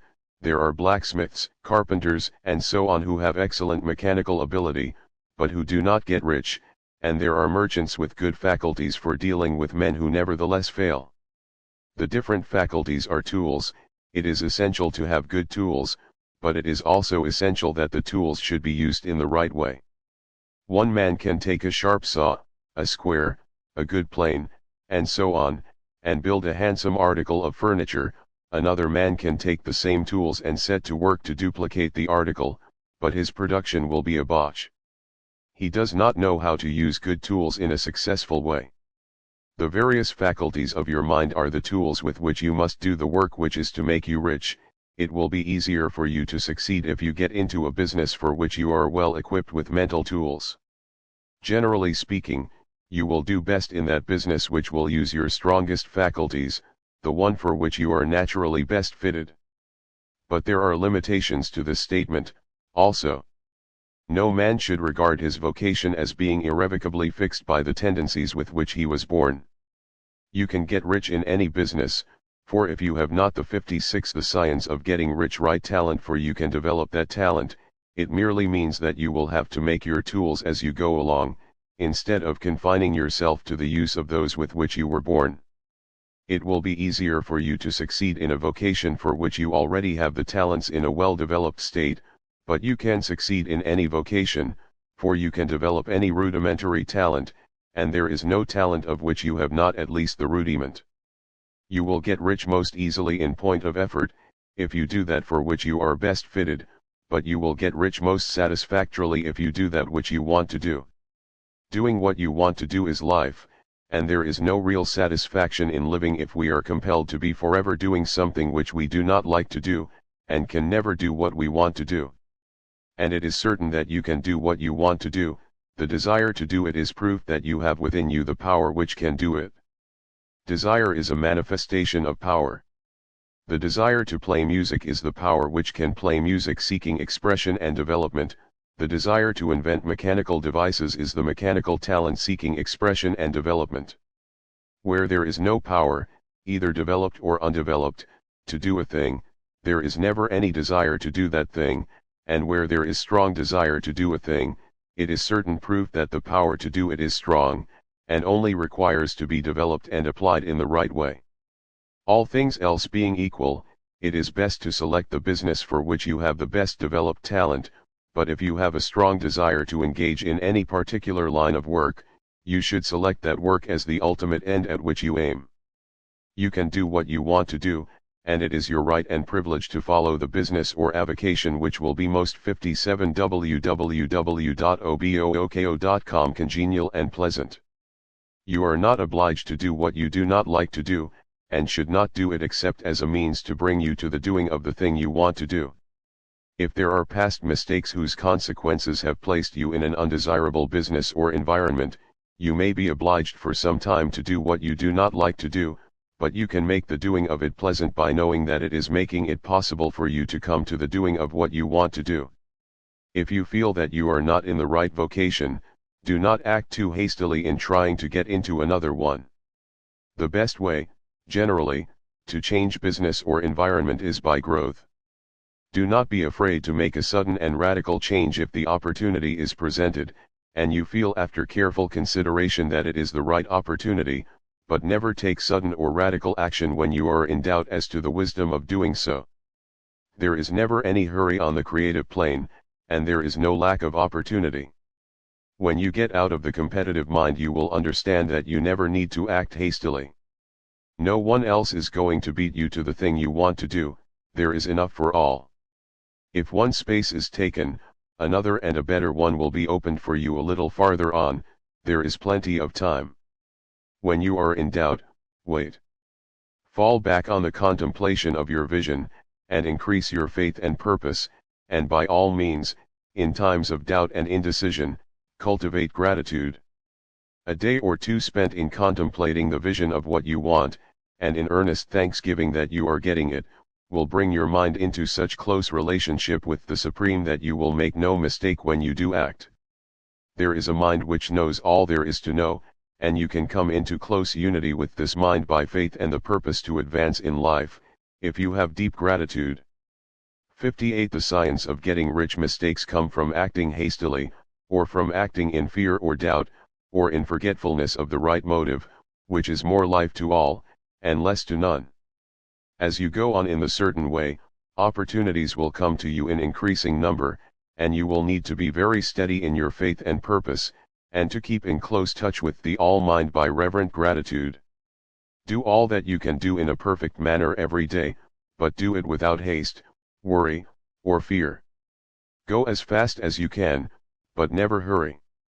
Remember that in the moment you begin to hurry, you cease to be a creator and become a competitor. You drop back upon the old plane again. Whenever you find yourself hurrying, call a halt, fix your attention on the mental image of the thing you want, and begin to give thanks that you are getting it. The exercise of gratitude will never fail to strengthen your faith and renew your purpose. 59. Chapter 14. The impression of increase. Whether you change your vocation or not, your actions for the present must be those pertaining to the business in which you are now engaged. You can get into the business you want by making constructive use of the business you are already established in, by doing your daily work in a certain way. And in so far as your business consists in dealing with other men, whether personally or by letter, the key thought of all your efforts must be to convey to their minds the impression of increase. Increase is what all men and all women are seeking. It is the urge of the formless intelligence within them, seeking fuller expression. The desire for increase is inherent in all nature, it is the fundamental impulse of the universe. All human activities are based on the desire for increase. People are seeking more food, more clothes, better shelter, more luxury, more beauty, more knowledge, more pleasure, increase in something, more life. Every living thing is under this necessity for continuous advancement. Where increase of life ceases, dissolution and death set in at once. Man instinctively knows this, and hence he is forever seeking more. This law of perpetual increase is set forth by Jesus in the parable of the talents. Only those who gain more retain any, from him who hath not shall be taken away even that which he hath. The normal desire for increased wealth is not an evil or a reprehensible thing, it is simply the desire for more abundant life, it is aspiration. And because it is the deepest instinct of their natures, all men and women are attracted to him who can give them more of 60. The science of getting rich, the means of life. In following the certain way as described in the foregoing pages, you are getting continuous increase for yourself, and you are giving it to all with whom you deal. You are a creative center, from which increase is given off to all. Be sure of this, and convey assurance of the fact to every man, woman, and child with whom you come in contact. No matter how small the transaction, even if it be only the selling of a stick of candy to a little child, put into it the thought of increase, and make sure that the customer is impressed with the thought. Convey the impression of advancement with everything you do, so that all people shall receive the impression that you are an advancing man, and that you advance all who deal with you. Even to the people whom you meet in a social way, without any thought of business, and to whom you do not try to sell anything, give the thought of increase. You can convey this impression by holding the unshakable faith that you, yourself, are in the way of increase, and by letting this faith inspire, fill, and permeate every action. Do everything that you do in the firm conviction that you are an advancing personality, and that you are giving advancement to everybody. Feel that you are getting rich, and that in so doing you are making others rich, and conferring benefits on all. Do not boast or brag of your success, or talk about it unnecessarily. True faith is never boastful. Wherever you find a boastful person, you find one who is secretly doubtful and afraid. Simply feel the faith, and let it work out in every transaction. Let every act and tone and look express the quiet assurance that you are getting rich, that you are already rich. Words will not be necessary to communicate this feeling to 61 www.obooko.com others.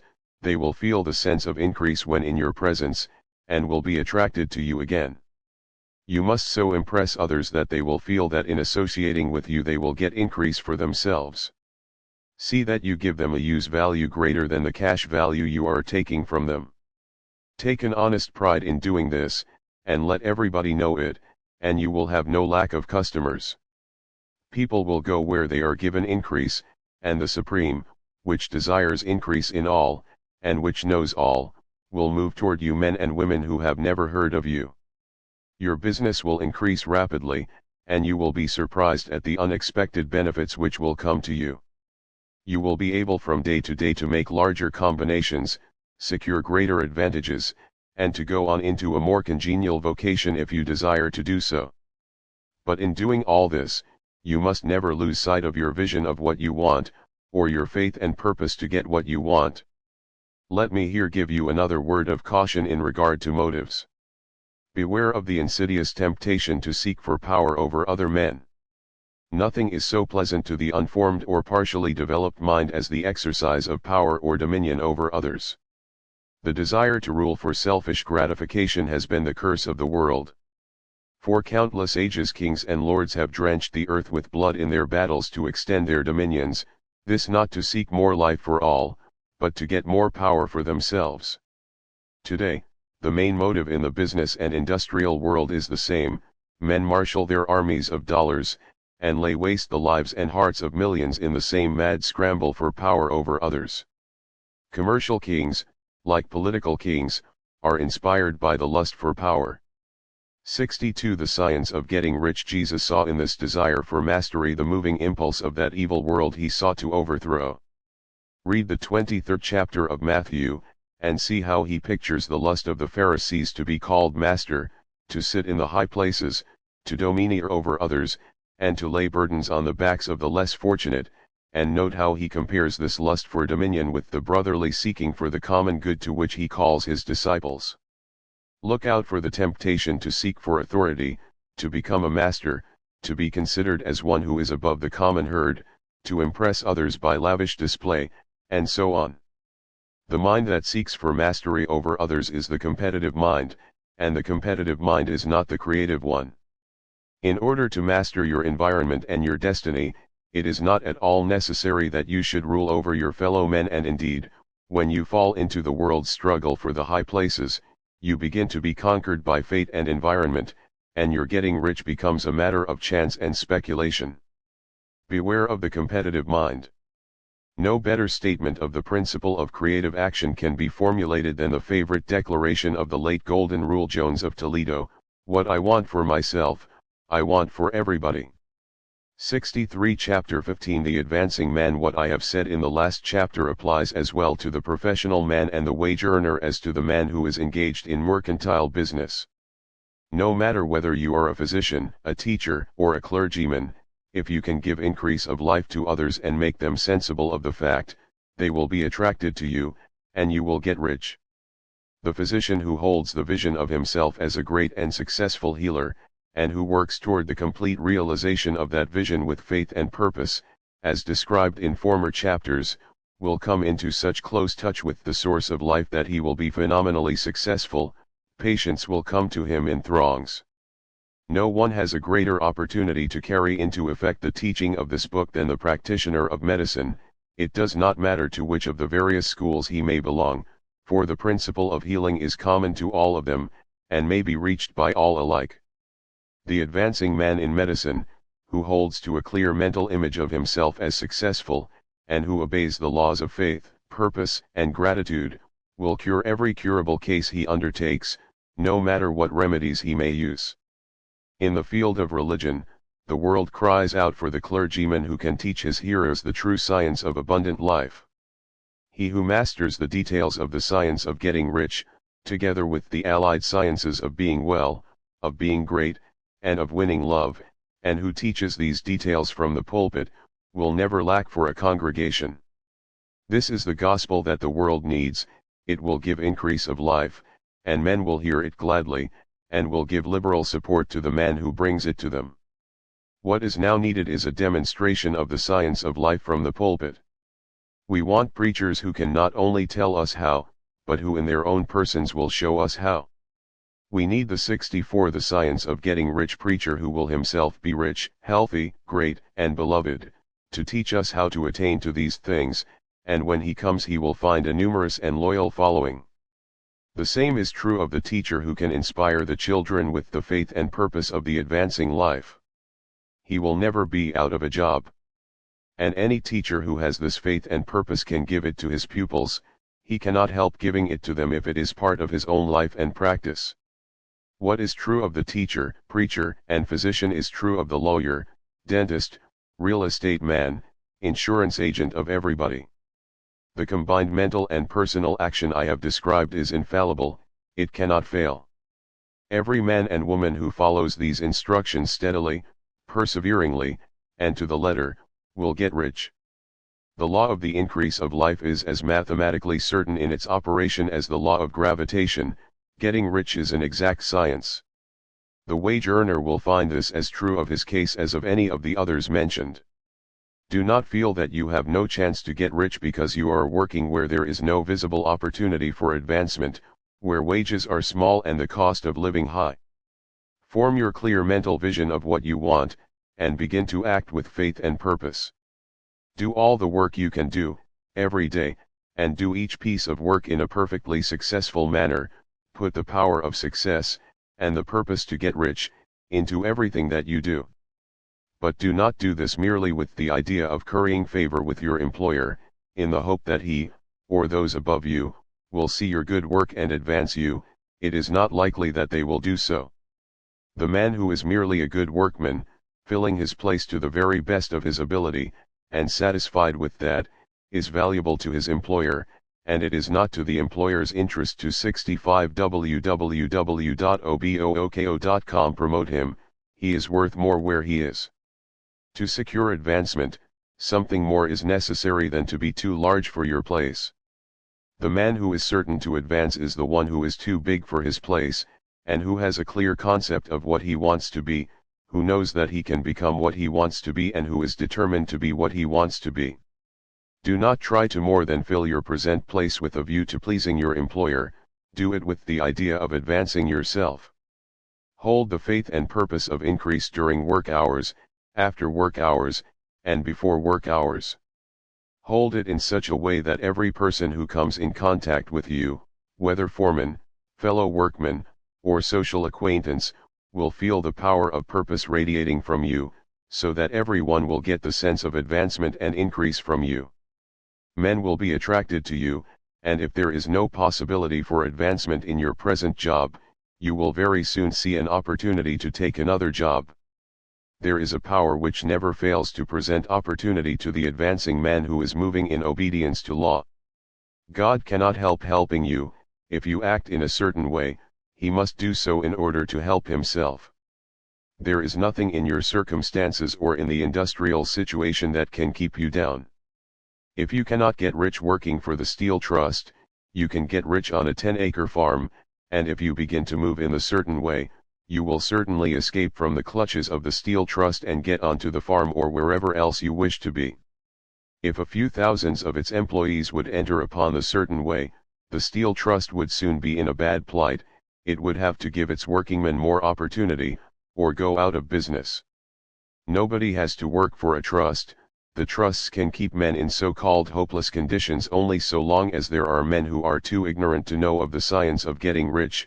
66 The science of getting rich, or too intellectually slothful to practice it. Begin this way of thinking and acting, and your faith and purpose will make you quick to see any opportunity to better your condition. Such opportunities will speedily come, for the Supreme, working in all, and working for you, will bring them before you. Do not wait for an opportunity to be all that you want to be. When an opportunity to be more than you are now is presented and you feel impelled toward it, take it. It will be the first step toward a greater opportunity.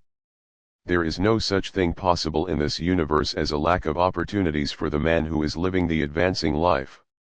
It is inherent in the constitution of the cosmos that all things shall be for him and work together for his good, and he must certainly get rich if he acts and thinks in the certain way. So let wage-earning men and women study this book with great care, and enter with confidence upon the course of action it prescribes. It will not fail. LPS audiobook subscribe please. 67 Chapter 16 Some cautions, and concluding observations. Many people will scoff at the idea that there is an exact science of getting rich, holding the impression that the supply of wealth is limited. They will insist that social and governmental institutions must be changed before even any considerable number of people can acquire a competence. But this is not true.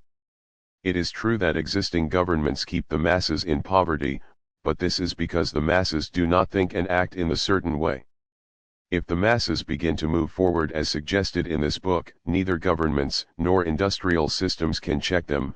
All systems must be modified to accommodate the forward movement. If the people have the advancing mind, have the faith that they can become rich, and move forward with the fixed purpose to become rich, nothing can possibly keep them in poverty.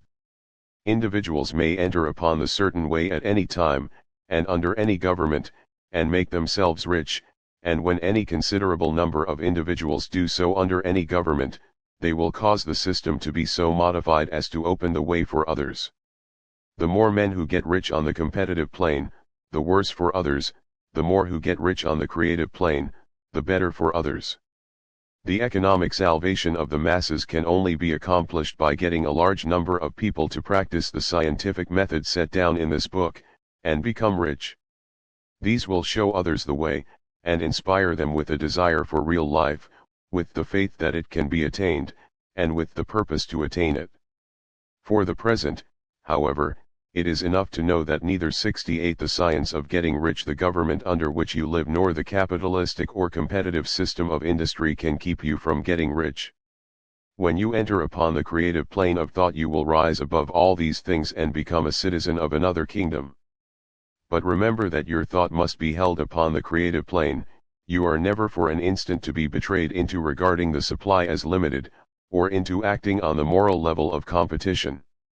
Whenever you do fall into old ways of thought, correct yourself instantly, for when you are in the competitive mind, you have lost the cooperation of the mind of the whole. Do not spend any time in planning as to how you will meet possible emergencies in the future, except as the necessary policies may affect your actions today. You are concerned with doing today's work in a perfectly successful manner, and not with emergencies which may arise tomorrow. You can attend to them as they come. Do not concern yourself with questions as to how you shall surmount obstacles which may loom upon your business horizon, unless you can see plainly that your course must be altered today in order to avoid them. No matter how tremendous an obstruction may appear at a distance, you will find that if you go on in the certain way, it will disappear as you approach it, or that a way over, through, or around it will appear. No possible combination of circumstances can defeat a man or woman who is proceeding to get rich along strictly scientific lines. No man or woman who obeys the law can fail to get rich, any more than one can multiply 2 by 2 and fail to get 4. Give no anxious thought to possible disasters, obstacles, panics, or unfavorable combinations of circumstances. It is time enough to meet such things when they present themselves before you in the immediate present, and you will find that every 69 www.obooko.com difficulty carries with it the wherewithal for its overcoming. Guard your speech. Never speak of yourself, your affairs, or of anything else in a discouraged or discouraging way. Never admit the possibility of failure, or speak in a way that infers failure as a possibility. Never speak of the times as being hard, or of business conditions as being doubtful. Times may be hard and business doubtful for those who are on the competitive plane, but they can never be so for you. You can create what you want, and you are above fear. When others are having hard times and poor business, you will find your greatest opportunities. Train yourself to think of and to look upon the world as a something which is becoming, which is growing, and to regard seeming evil as being only that which is undeveloped. Always speak in terms of advancement. To do otherwise is to deny your faith, and to deny your faith is to lose it. Never allow yourself to feel disappointed. You may expect to have a certain thing at a certain time, and not get it at that time, and this will appear to you like failure. But if you hold to your faith, you will find that the failure is only apparent. Go on in the certain way, and if you do not receive that thing, you will receive something so much better that you will see that the seeming failure was really a great success. A student of the science had set his mind on making a certain business combination which seemed to him at the time to be very desirable, and he worked for some weeks to bring it about. When the crucial time came, the thing failed in a perfectly inexplicable way. It was as if some unseen influence had been working secretly against him. He was not disappointed, on the contrary, he thanked God that his desire had been overruled, and went steadily on with a grateful mind. In a few weeks and 70 the science of getting rich opportunity so much better came his way that he would not have made the first deal on any account, and he saw that a mind which knew more than he knew had prevented him from losing the greater good by entangling himself with the lesser. That is the way every seeming failure will work out for you, if you keep your faith, hold to your purpose, have gratitude, and do, every day, all that can be done that day, doing each separate act in a successful manner. When you make a failure, it is because you have not asked for enough. Keep on, and a larger thing than you were seeking will certainly come to you. Remember this. You will not fail because you lack the necessary talent to do what you wish to do.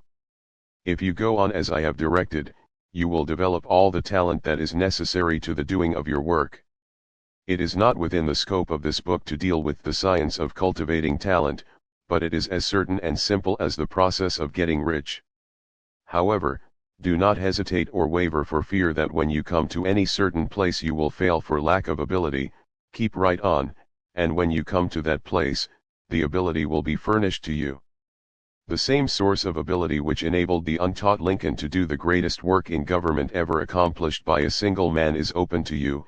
You may draw upon all the mind there is for wisdom to use in meeting the responsibilities which are laid upon you. Go on in full faith. Study this book. Make it your constant companion until you have mastered all the ideas contained in it.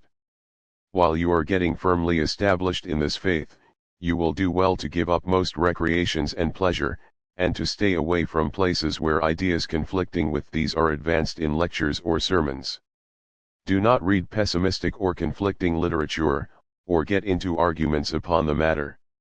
Do very little reading, outside of the writers mentioned in the preface.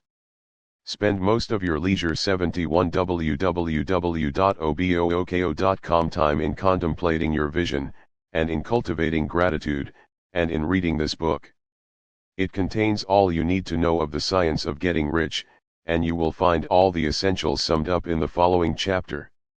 LPS audiobook. Subscribe please, like and share. Friends. 72 Chapter 17 Summary of the Science of Getting Rich. There is a thinking stuff from which all things are made, and which, in its original state, permeates, penetrates, and fills the interspaces of the universe.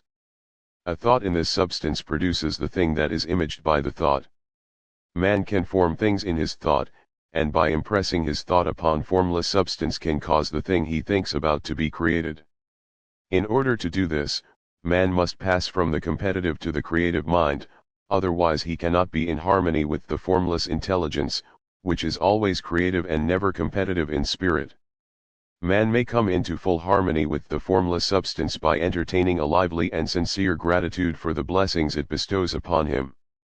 Gratitude unifies the mind of man with the intelligence of substance, so that man's thoughts are received by the formless. Man can remain upon the creative plane only by uniting himself with the formless intelligence through a deep and continuous feeling of gratitude. Man must form a clear and definite mental image of the things he wishes to have, to do, or to become, and he must hold this mental image in his thoughts, while being deeply grateful to the Supreme that all his desires are granted to him. The man who wishes to get rich must spend his leisure hours in contemplating his vision, and in earnest thanksgiving that the reality is being given to him. Too much stress cannot be laid on the importance of frequent contemplation of the mental image, coupled with unwavering faith and devout gratitude. This is the process by which the impression is given to the formless, and the creative forces set in motion. The creative energy works through the established channel 73 www.obooko.com of natural growth, and of the industrial and social order. All that is included in his mental image will surely be brought to the man who follows the instructions given above, and whose faith does not waver. What he wants will come to him through the ways of established trade and commerce. In order to receive his own when it shall come to him, man must be active, and this activity can only consist in more than filling his present place. He must keep in mind the purpose to get rich through the realization of his mental image. And he must do, every day, all that can be done that day, taking care to do each act in a successful manner. He must give to every man a use value in excess of the cash value he receives, so that each transaction makes for more life, and he must so hold the advancing thought that the impression of increase will be communicated to all with whom he comes in contact. The men and women who practice the foregoing instructions will certainly get rich, and the riches they receive will be in exact proportion to the definiteness of their vision, the fixity of their purpose, the steadiness of their faith, and the depth of their gratitude. The end. 74.